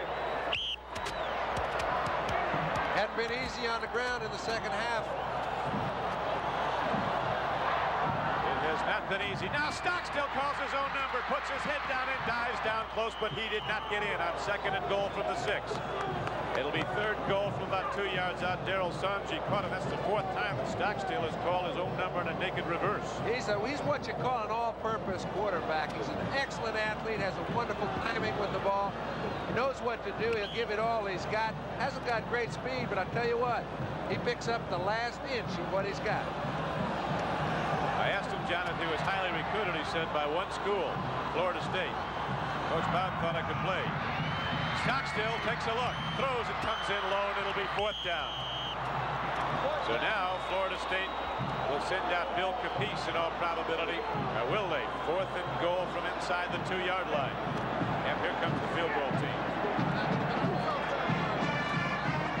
I would also pick the field goal. Darryl Sanji made an excellent defensive play. Stockstill did not miss an open man. There was no one to throw it to. He threw it wisely in the ground. So Capice from Miami, an All-American, is 0 for 2 tonight in his hometown at field goal attempts. Here's his 3rd. He's got plenty into it. It's up and good. So the game with 19 seconds left to play in the third quarter is tied at 10. Bill Capice with his 23rd field goal of the season. He set an NCAA scoring record for a kicker, 104 points this year.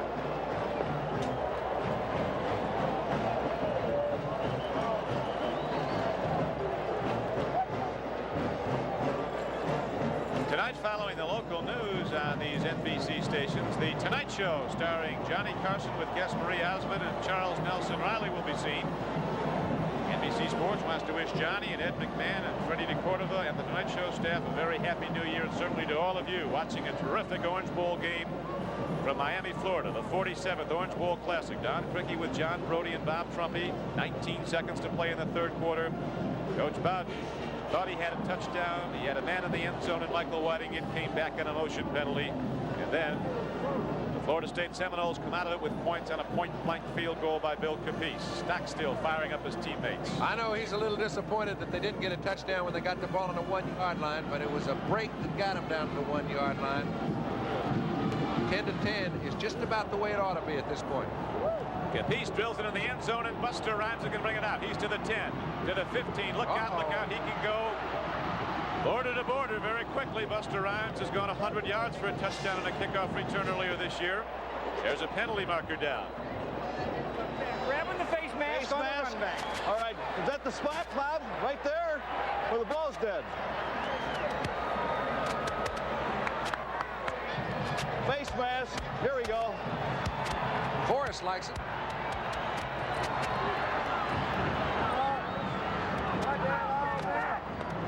We're going to win. Tom Manning. Tom Brennan. Oh, he got a grab in the face mask on the run back.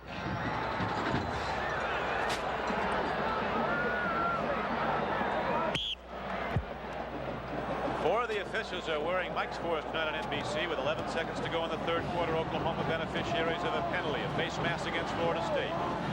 First down at 10. J.C. Watts gives off. Going through quickly is Chet Winter.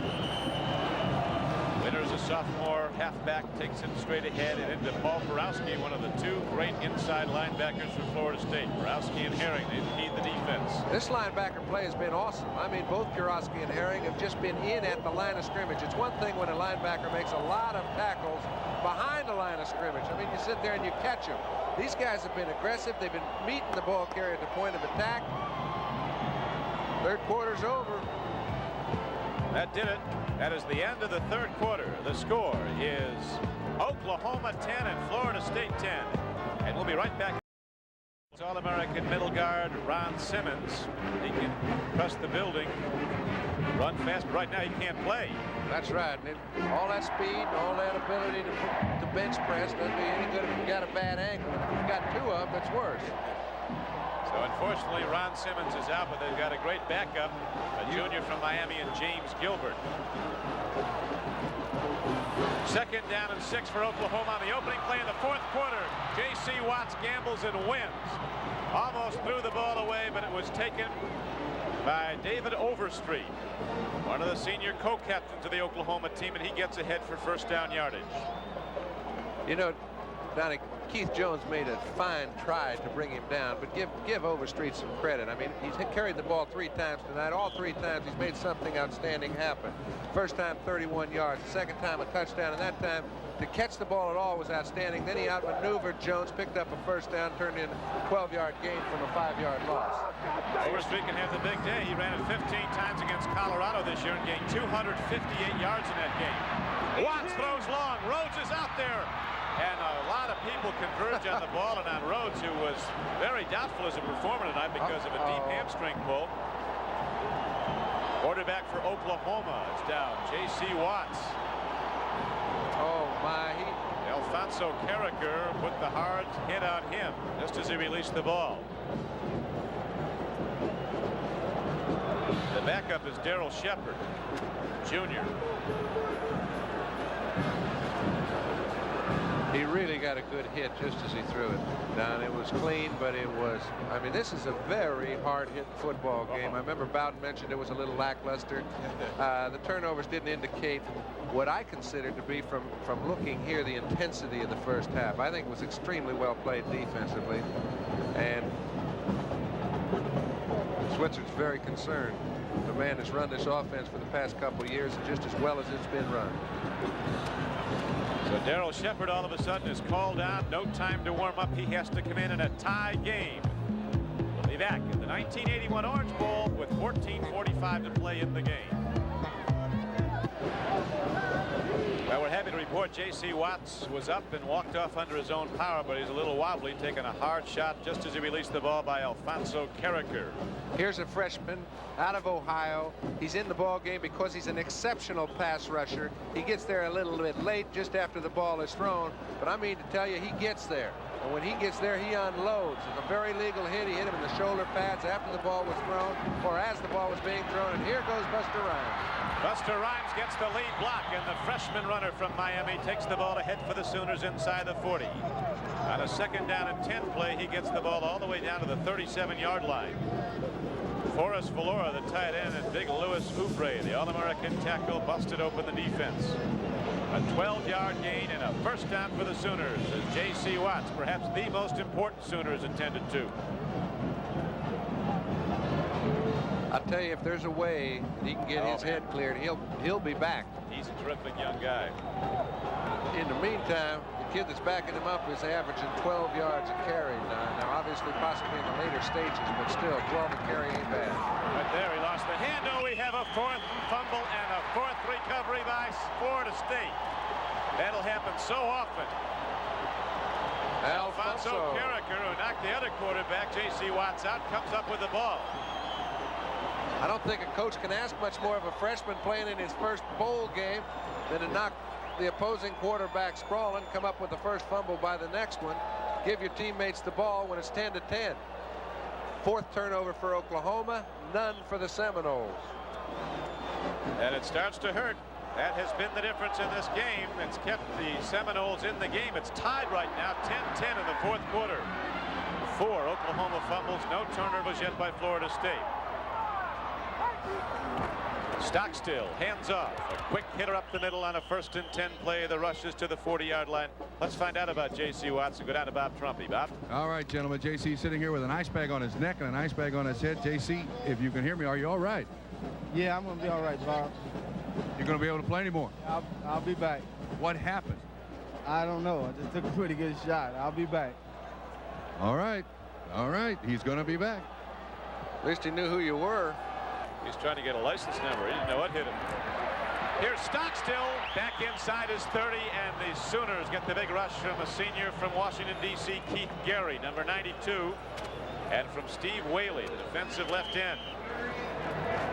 That takes Florida State way back into their own area, back to their 29-yard line. It'll bring up 3rd down and 17. Whaley's down. He helped make the tackle. He's made a lot of tackles. This game, you know, you wondered how people got out of the first half without any more injuries than there were. When you play this intensely, as these two teams have, you just expect people to be down all over the field, and sometimes it happens, sometimes it doesn't. They seem to be happening in bunches. We'll be back at the 1981 Orange Bowl after this. Florida State hadn't given up a thing in the fourth quarter this season. You can see that. 96-0 they've outscored the opposition. You think they might be throwing here, John? If they do, look out for Ken Sitton. Swing pass goes out to Whiting, and Whiting gets ahead inside, outside the 25-yard line, about the 27. Johnny Lewis and Richard Turner were there to knock him down. Game clock winds on down, 13:34 to play in the fourth quarter. And the game is tied at 10. Don, you better Don't credit. hit the kicker now. He gives them an automatic first down. Don't block below the waist. Giving them all the information. Defensive secondary play has been outstanding for Oklahoma, and Ken Sitton specifically. This kid from Marshall, Texas. I guess they're all good in Marshall, Texas. Tittle's the last one I knew. Here's Ron Stark punting. Jay Jimerson's letting it hop. Waved a fair catch and didn't go for the ball, and it's down at about the 36-yard line. A 38-yard punt by Ron Stark of Florida State. And the Sooners go back on offense, 1st and 10. A game tied 10-all, 13:05 left to play. A year ago, Oklahoma took over the game in the second quarter. Coming back from a 7-0 deficit, 17 second quarter points. They went on to win the game 24-7 over Florida State. This year it's been locked up. Now 10-10 with 13:05 to play. And J.C. Watts, as he said he would, he did return. He's back in at quarterback for the Sooners. All right.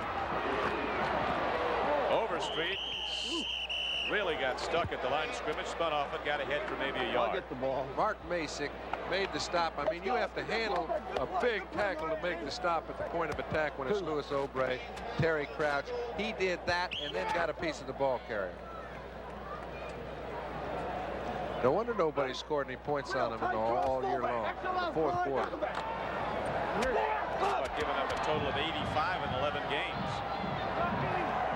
Second down and 8, as you see, as J.C. Watts gives off to the fullback. Weldon Ledbetter takes it across the 40 to the 42-yard line. And Alfonso Carricker, the freshman from Columbus, making his presence felt. The yardage is coming tough right now, Don, because even though J.C. Watts is back in the ballgame, I do not believe he's as clear as he was before he got hit.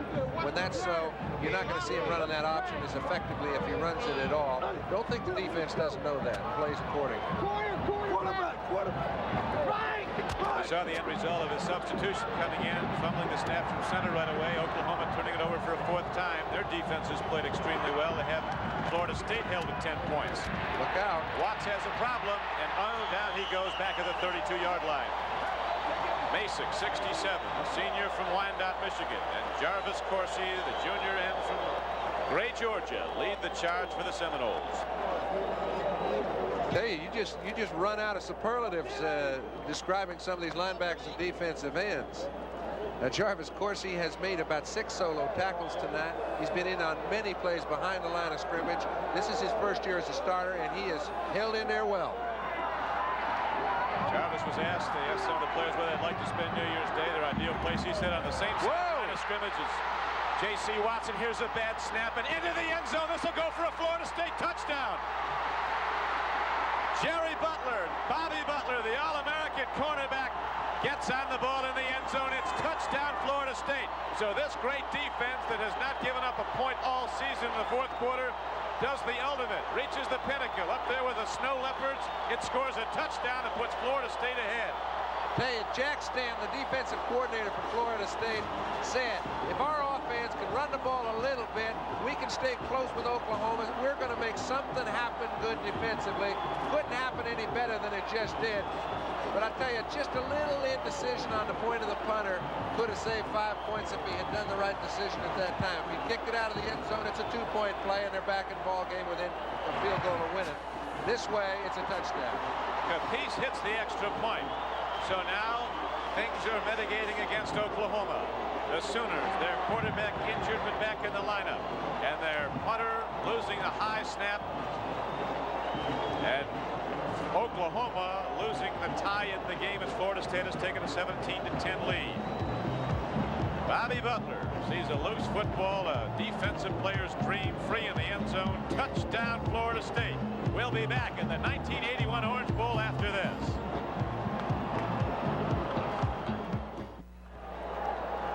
This one broke the tie a moment ago. A high snap, but not that high, John. It's one of those things a punter has to prepare himself to think about. He didn't know whether to pick it up or kick it. By the time he'd made the decision, the Seminoles were all over him. He couldn't make the decision to kick it backwards. He knew he was dead. He could have kicked it out of the end zone if he'd made a little decision earlier. Didn't make it. As a result, 7 points for the Seminoles. They are tough to handle now. Aren't they? And now they'll kick it off. Capice ready to drill the ball downfield. That freshman tandem of Ledbetter and Rhymes back. This is Jerome Ledbetter from the 1. 2 touchdown returns on kickoffs, but he gets very little from the Florida State coverage, as he is thrown down hard to the grass turf here at the Orange Bowl with 11:02 left to play in the game. Ernie Sims was down to make the play for Florida State. Bobby Bowden went to Tallahassee. People didn't want to talk too much about football after an 0-11 season. Now they got the whole town wearing garnet and gold. He's the biggest thing in North Florida. And he's concerned. If you remember Nebraska-Oklahoma, the last game, see who gets down here. Oklahoma scores the last part of the ball game easily. J.C. Watts has got plenty left on a 1st and 10 play. J.C. Watts gets across the 25 and out to the 29-yard line. Reggie Herring was on the tackle, along with Mark Masick. Sooners with a long way to go, though, to tie this game. They'll have 2nd down and a yard coming up from their 19-yard line. Florida State in the lead, 17-10. I don't think you'll see him running any option on this play. He got up limping a little bit. He goes to Buster Rhymes. Rhymes a 7.7 yard per carry average. Might have took a late hit. What do you got? Your spot right up here. Face mask. Gain your spot right up here. That's where you want. Other way.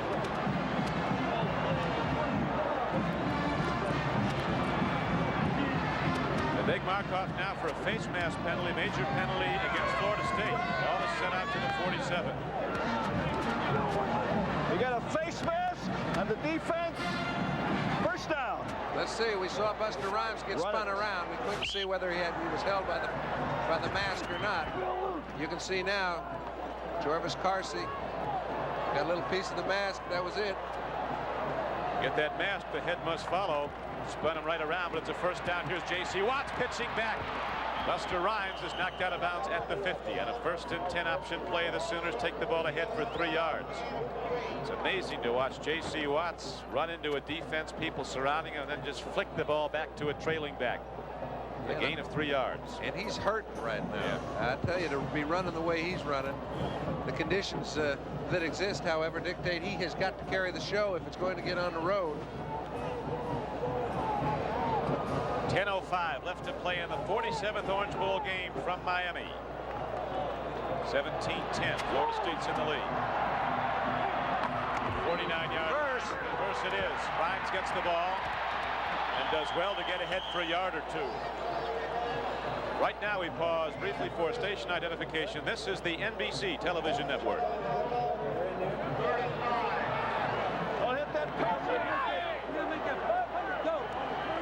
9:46 left to go in the game. That's how the 47th Orange Bowl stands. Florida State 17, Oklahoma 10.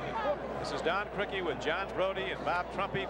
Our producer tonight for NBC, Mike Wiseman. Our director, John Gonzalez.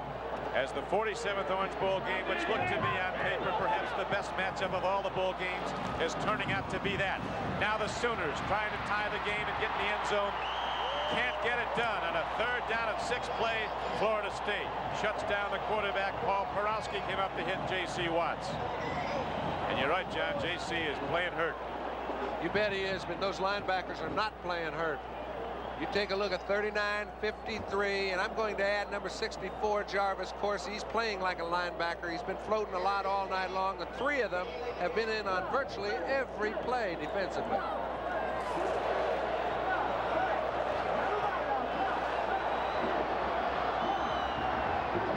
Fourth down, Keeling gets a good snap, gets the kick away. It wasn't easy. They were coming for the block, and Butler almost had it. Takes an Oklahoma roll, and it rolls down to the 20 to the 16-yard line. You need that oxygen. All you can get. It's been that tough. 8:37 left to play. A 34-yard punt. Florida State gets the ball when we come back.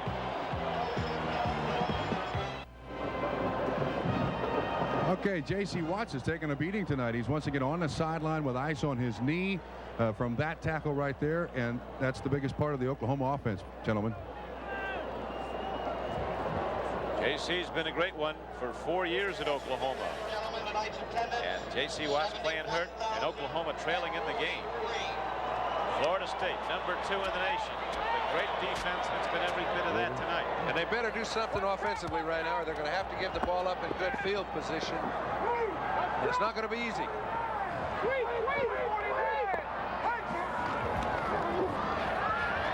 Pitch back, and Ricky Williams, who scored a touchdown earlier, takes the ball out across the 16-yard line on a 1st and 10 play. Mike Coast, senior linebacker from Bartlesville, Oklahoma, made the stop for the Sooners. A lot of Sooner natives on the roster. A lot of Texans on that Oklahoma team. You got it, and the Texans are playing exceptionally well. Where the offensive line for the Seminoles controlled the game in the first half, it's been the defensive line of the Sooners in the second half.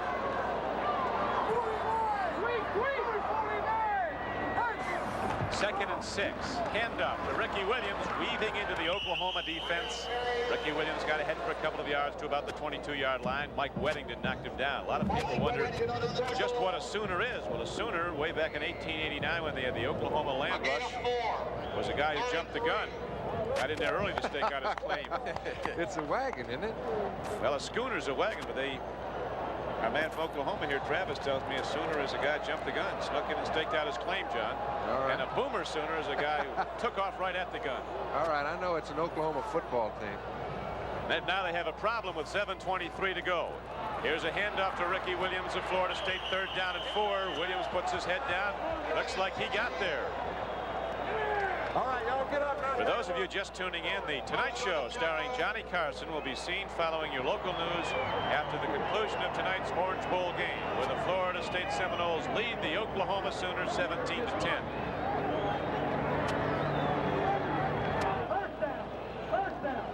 Barry Switzer and his Sooners in the 8 seasons he's been head coach there have won over 90% of their games. For any coach in the business 5 years or more, he's the winningest college football coach from a percentage standpoint.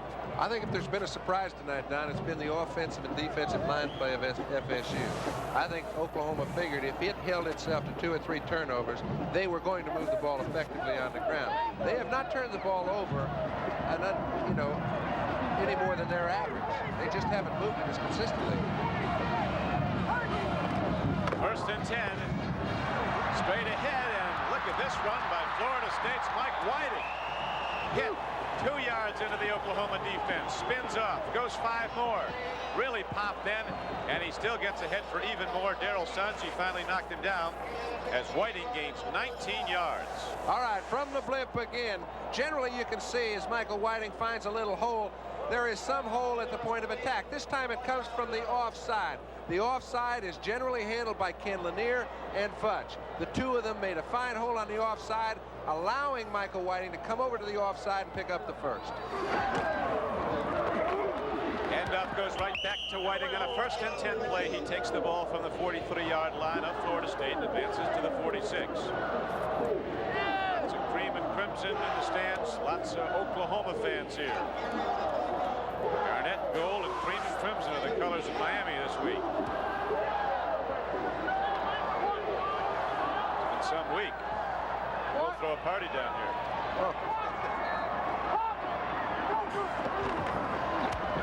Handoff going straight ahead and over the 50-yard line on a 2nd and 8 play. Richard Turner on the stop of Ricky Williams. Williams is big, but boy, he is so quick. I know what they mean when they say Tom Brannon, the left offensive tackle for the Seminoles, is a man that goes unnoticed throughout the whole ball game. We saw him once on the sideline saying, "Mom, we're number 1." We haven't seen an awful lot of him in the game, but he has been a major factor. That time he just blew the defensive lineman Richard Turner off the line of scrimmage. He's done that more than once, too. He's really coming off the ball. The whole Florida State line is they're running well against a tough defense. Look at Ricky Williams. Power football by Florida State. On a 3rd down and 1-yard carry, Ricky Williams puts his head down behind some great blocking on the right side. Brannon and Adams and Matt in the center, and gets a Florida State 1st down. Hey, this is impressive. 3 first downs in the most crucial part of a ball game. They had the ball when there was 8.5 minutes left. Now there's only 5:20. They've got the people in the Orange Bowl standing on their seats. Standing on their seats? No, you can't do that. Yes, you can. I'd want to be in Miami, too, if I was from Nenana, Alaska. Got a group up down here from there. Got to be rough in Nenana New Year's Day. Ricky Williams takes the ball ahead. Not much there. Not much at all. In fact, the loss will be 4 yards. Keith Gary, the senior defensive tackle from Washington, number 92, made the play for Oklahoma. Florida State doesn't back away from anybody in the scheduling, that's for sure. Next year, on consecutive weeks, they play Ohio State at Columbus, Notre Dame at South Bend, Pittsburgh at Pittsburgh, and LSU at Baton Rouge. Just another month at the plant, huh? A reverse. Hardest Johnson gets the ball. There's a penalty. No, he kicks the ball, fakes the reverse. Ricky Williams kept it, and a penalty marker came down from off the play. Ricky Williams on the fake reverse. Mike Riley didn't go for the fake, made the play. And there's a hold against Florida State. 4:29 left to go. Take it back. This is what? Charlie! Yeah, that's right. He brought his flag up. I can't see the marks here, but Why with his headset? We'll do a little guessing. No, you missed one marker. One marker? Yeah. I can't see that. Up here. Up here? Yeah. Yeah, this is an exact science, don't you think? Well, we got holding. The offense. It doesn't make much difference when it's 2nd down and 29, but when it's 3rd down and 1, it does have effect. Doesn't it? Here it is back now, the replay. Here's the fake by Ricky Williams. Defensive back. Exact science. Nobody was biting. 2nd down and forever now. 2nd down and 29. Handoff goes to Ricky Williams. He gets the ball out to the 40-yard line. Keith Gary again on the stop. That signifies 4 Orange Bowls for that Sooner. Is there somebody in it? There is not. Man's taking some time off. He did it. Your turn. Look at this. Florida State, which couldn't run the ball at all last year and defensively couldn't stop the Oklahoma running game, has turned it completely around in 1981. Credit the offensive line, Don. They have done a superb job against an outstanding defensive line. And then superior. Stock still has a problem. Keith Gary's running him down. That big guy can motor. 3:30 left to play. Oklahoma's going to get the ball back. A 10-yard loss in that play. And Jay Jimerson steps back deep for a punt return. If they are effective with 3:21 left to go in the ball game, they held the ball with 8.5 minutes to play. Got 4 first downs offensively. They did their job, even though they might have to give the ball up in relatively good field position. Now we're going to to have a timeout called by Oklahoma with 3:12 left to play in the game. Renegade, the Warhorse. Bobby Bowden is a great speaker. He spoke at the Orange Bowl luncheon on Monday. Had the place on its ear. He's talking about last year. He said everybody in Tallahassee was calling him Sweet Old Bobby, Sweet Old Bobby. Everything was Sweet Old Bobby when they were 11-0. So then they came here and lost the Orange Bowl game to Oklahoma, went back, and he said they just went back to the initials. And I tell you what, I think he did the best job of soft selling a number 2 ranked football team of anybody I have ever seen. He kept mentioning that if they could do that, if they could do this against a great Oklahoma team, and he actually had people believe in it. Now, you can't very often come in here and hide when you're the 2nd ranked team in the country and play the toughest schedule. For some reason, most observers thought that at the line of scrimmage, the Seminoles would get pushed around. That just hasn't happened. Don't think Bowden bought it for a minute, all right? Oklahoma is an outstanding football team. You don't run the ball for 242 yards against the Sooners unless you've got some great offensive linemen, and their defense has shown what it's been doing all year. I don't know what Switzer did or not.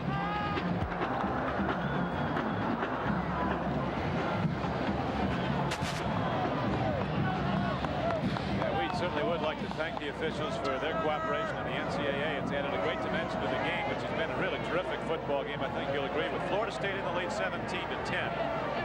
That guy's got a pretty good sized hat, but I don't think his head will fit if they go on and win this ball game.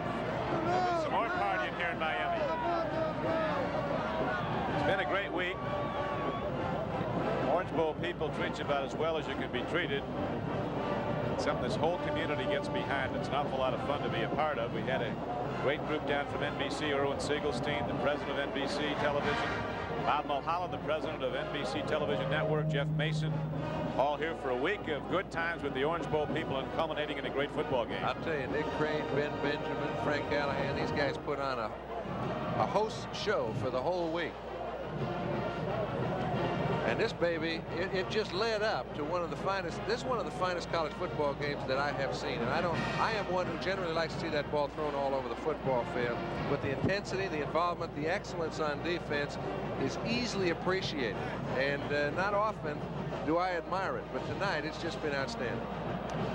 It has both defenses. You cannot say enough about them. Oklahoma's defense really has given up only 10 points. You recall the one touchdown, the go-ahead, was on a bad snap. Not really that bad, but it went into the end zone. And now a kick rolls way downfield. Oklahoma's going to get it back. But they'll have them 79 yards to go to get to the end zone of Florida State. A 48-yard punt by Ron Stark, the All-American punter from Florida State.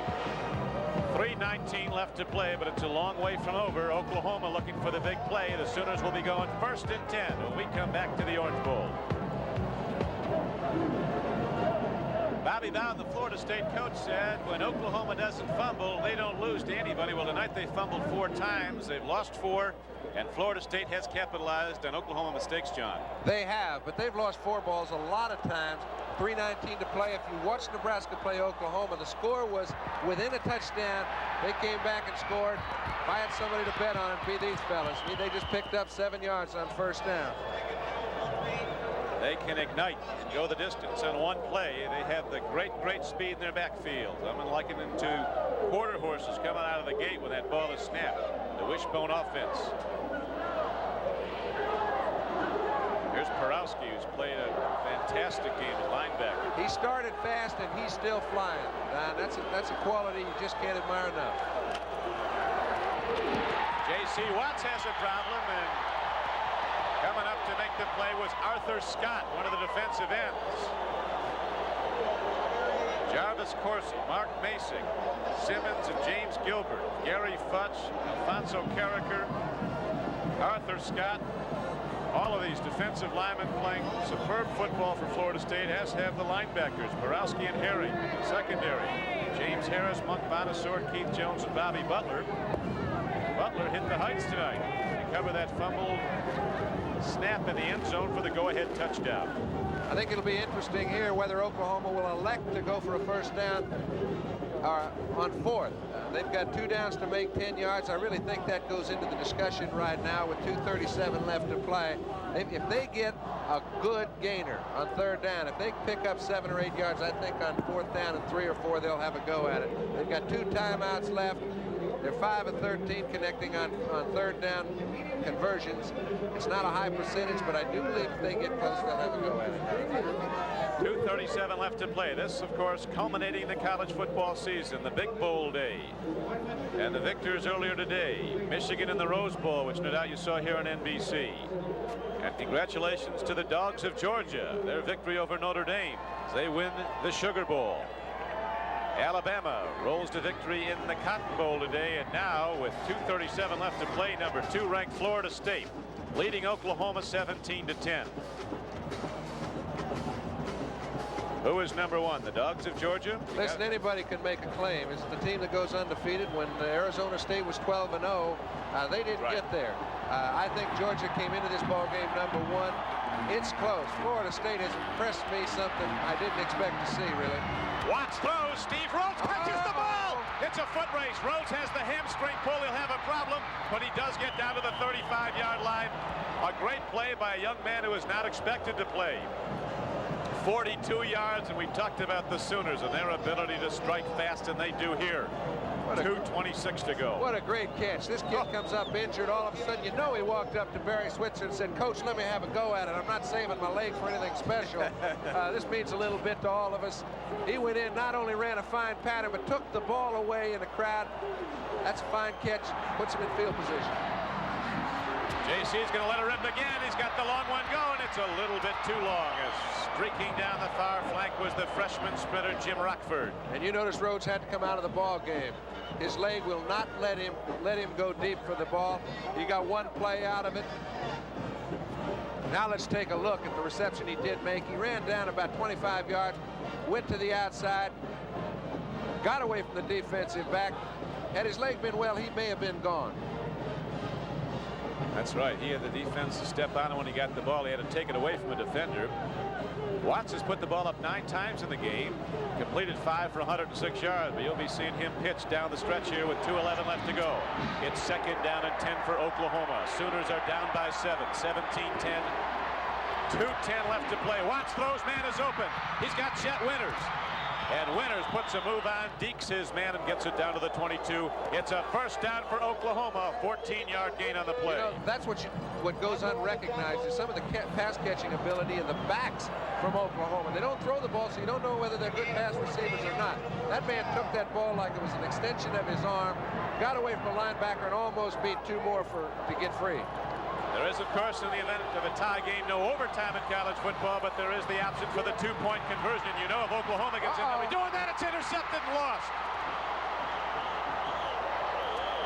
Florida State's Gary Futch had the ball, was looking at the end zone, way downfield, 70 yards away. Whether he got in there is questionable, but he could have had an interception. Well, those balls look so easy to catch, but you take a defensive tackle who's involved in the totality of the ball game, you'd think he could put it away, but he's wearing great big old gloves. That ball goes anywhere it wants to when they get their hands on it.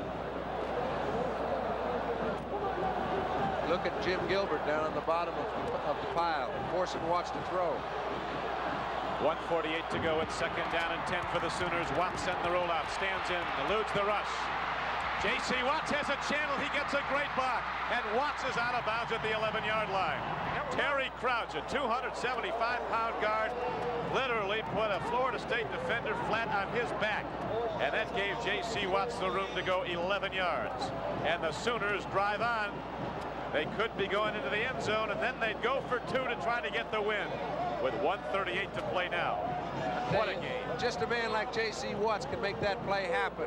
Defensively, the play had no chance. Watts got out from 2 or 3 tacklers, outran the pursuit, picked up a first down. They've got 1:38 left to play. They've still got a couple timeouts remaining. They got all the time they need to do whatever they want, but they've got to get it here. I don't think they'd go for a tie if they do get it.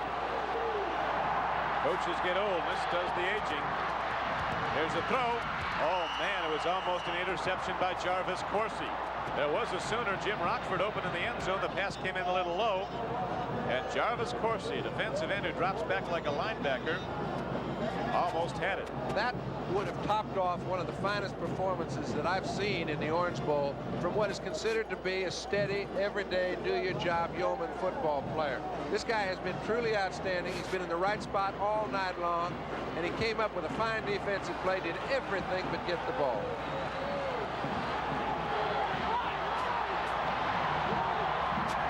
1:33 left to go. It's second down and 10. Here's J.C. Watts with the throw, and a man has the ball in the end zone for a touchdown. Steve Rhodes gets it. He came back in. He wasn't supposed to play. He caught the 42-yarder, went out again with a hamstring, and J.C. Rhodes hurt, but fighting back. And Steve Rhodes and J.C. Watts hurt just as badly earlier in the game, fighting back himself. And they get Oklahoma in the end zone, and now with 1:27 left to play. You can see they caught the Seminoles in a little bit of a mix-up defensively. They were caught right at the snap of the ball. They fast huddled them. They got up. Rhodes ran a fine pattern. J.C. put the ball where it had to be thrown because he couldn't have put a lot on the ball. He had to take enough off because you see Bobby Butler's in a pretty good position. He's got to leave it out there, let it hang a bit. Rhodes comes up with the ball. They're not going for any 1 point. Foul that. Rhodes there going for 2. 1:27 to go. The football game could be on the line with this play. J.C. rolls out. Man is open. Oklahoma takes the lead as he hits Forrest Valora, his tight end. What a great, great drive. What a football game this is. Don, that is the first time anyone has scored in the fourth quarter all year. With 3 minutes to go to end the season, it's only a team like Oklahoma that could put on a show like that. Give J.C. Watts credit. Give Rhodes credit. Give the whole group of Oklahoma Sooners credit because they kept their composure. That's a very hard thing to do when all the minds are going nuts. These guys have, and the game isn't over yet. There's still 1:27 left to play. Here it is. J.C. Watts rolls out, lofts it high over the defense, and Forrest Valora comes down with the ball. He's made some big, big plays for Oklahoma. He makes one every time he tries to block because he's one of the best blockers in football. Don't think that being a good blocker doesn't give you an edge because you can get out on those linebackers because they're concerned with you knocking them down. Oklahoma rallies back, and Oklahoma takes the lead 18-17 in what has to be one of the great Orange Bowl games ever.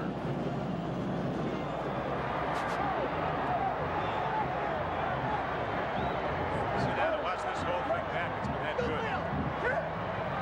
Kent! Hey, Kent! Where's Kent? 78 yards and 9 plays go the Sooners. 1:52 is all the time it took. And 1:27 is all that's left to play. The pressure's now on Florida State. Keeling, what's he going to try here? Not standing too far back from the ball, but he doesn't feed for a long kickoff. He just shanked it, that's all. Dennis McKinnon coming up with the ball. Turns to the outside. McKinnon gets out across the 30. And goes out of bounds at the 31-yard line. There's Forrest Valora. Valora's going to be real happy. They've got their own claim. They played great football the last 6 games of the year. A little mediocre early in the season. You can see why they think they could lay claim to number 1. You start at number 4, you play the way these two teams have.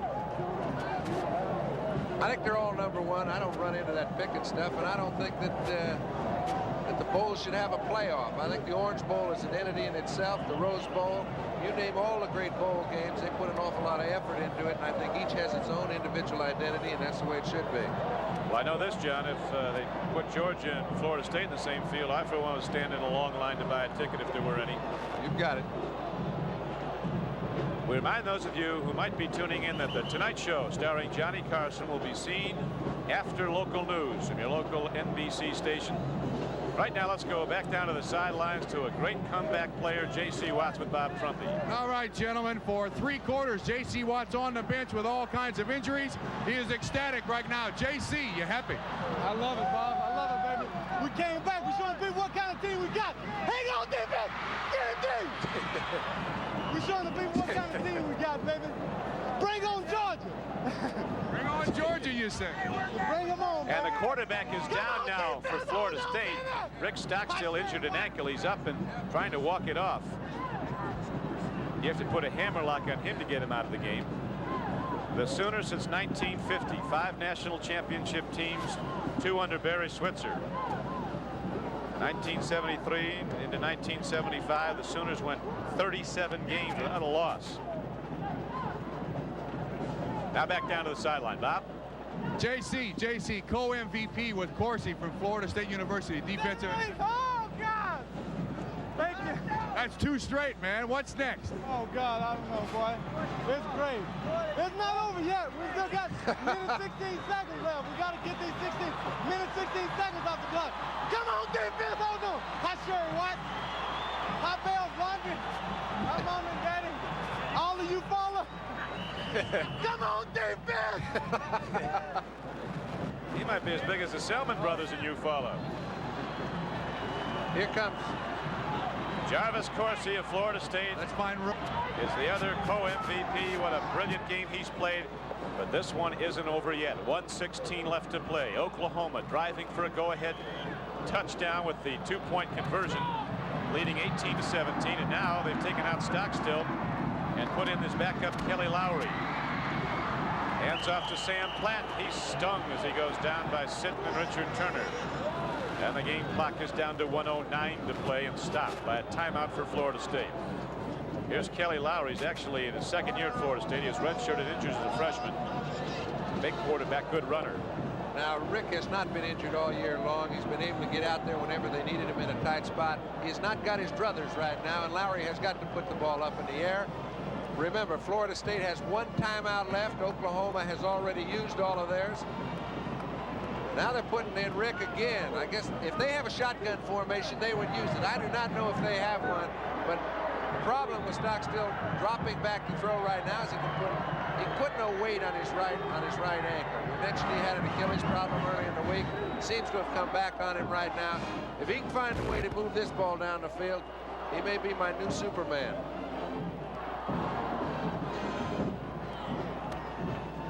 And now back down to the sideline with 1:09 to play. All right, the running team. Steve Rhodes comes up with the big catches. Congratulations, pal. Thanks a lot. I appreciate it. That's what we try to do is make the big play. I was fortunate enough I get to. Now, were you not supposed to be able to play tonight at all? No, sir. I hadn't practiced since I practiced the first day and pulled a hamstring. So this is the first time I've been suited up since we've been here, and I just feel real fortunate. Back to live action. Stockstill is back in. He stands in and he throws. It's completed, but for a loss of yardage. Back to the 29-yard line with 1:01 left to play. Now down to 57 seconds in running. Minus 2 yards on the play. So what looked up until the closing minutes to be a great Florida State victory has now turned to Oklahoma. In this case, it's not closed yet, Don. It looks dim, but it's not closed. 42 seconds left. Time is called, and we'll be back with the concluding seconds of one of the great bowl games ever right after this message.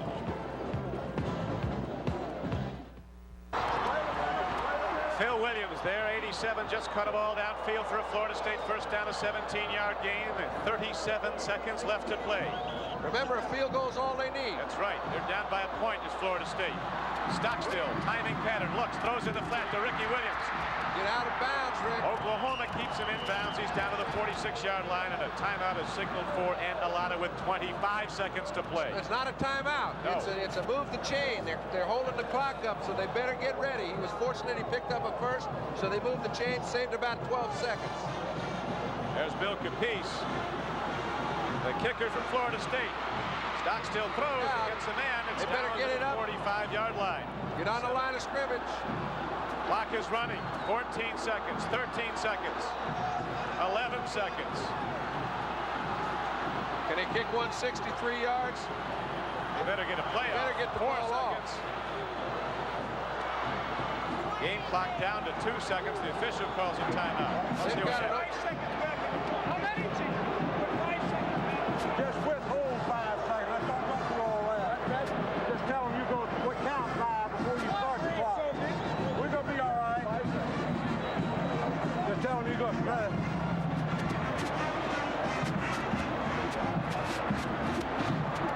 How you going to have it, Gene? I'll go the whole way.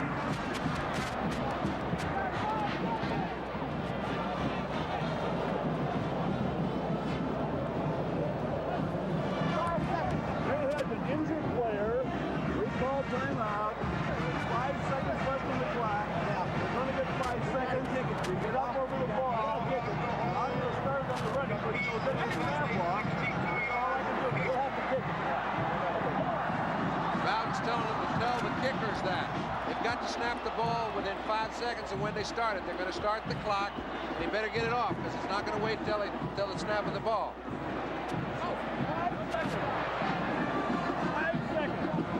5 seconds. No. This will be a 62-yard attempt. He can kick it that far. Well, we saw Willie kick 153 that could have gone 65. We're going to put 5 more on there, 5 seconds total. There's going to be some people doing full gainers out of the upper deck if this goes through. They're going to put 5 more seconds on the clock, they said. I think they're going to put 5 altogether on the clock. We'll see what they do. While we have a moment, our special thanks to executive producer of NBC Sports is Don Ohlmeyer, coordinating producer of football Ted Nathanson. Tonight's game produced by Michael Wiseman, directed by John Gonzalez, technical director Horace Ruiz, halftime producer Randy Wands, associate director Richard Klein, associate producers Bill Peters and Glenn Adamo, production manager John Wendell, and now we come down to the last play. The ball is kicked. It's on the way. It's going to come up short. And the game clock winds out. And the Oklahoma Sooners, for the 3rd time in the last 4 years, or actually the 4th time in the last 5 years, win the Orange Bowl. Now let's go down to the sidelines to Bob Trumpy. I don't know if he can talk. That's all right. That's all right. What do you think? That's got to be one of the greatest Orange Bowls ever played, Barry. Super. Our offense nearly gave it to them, and they came back and won it. It's just unbelievable. Great finish. NBC's got to love it. It's a great finish. That's right.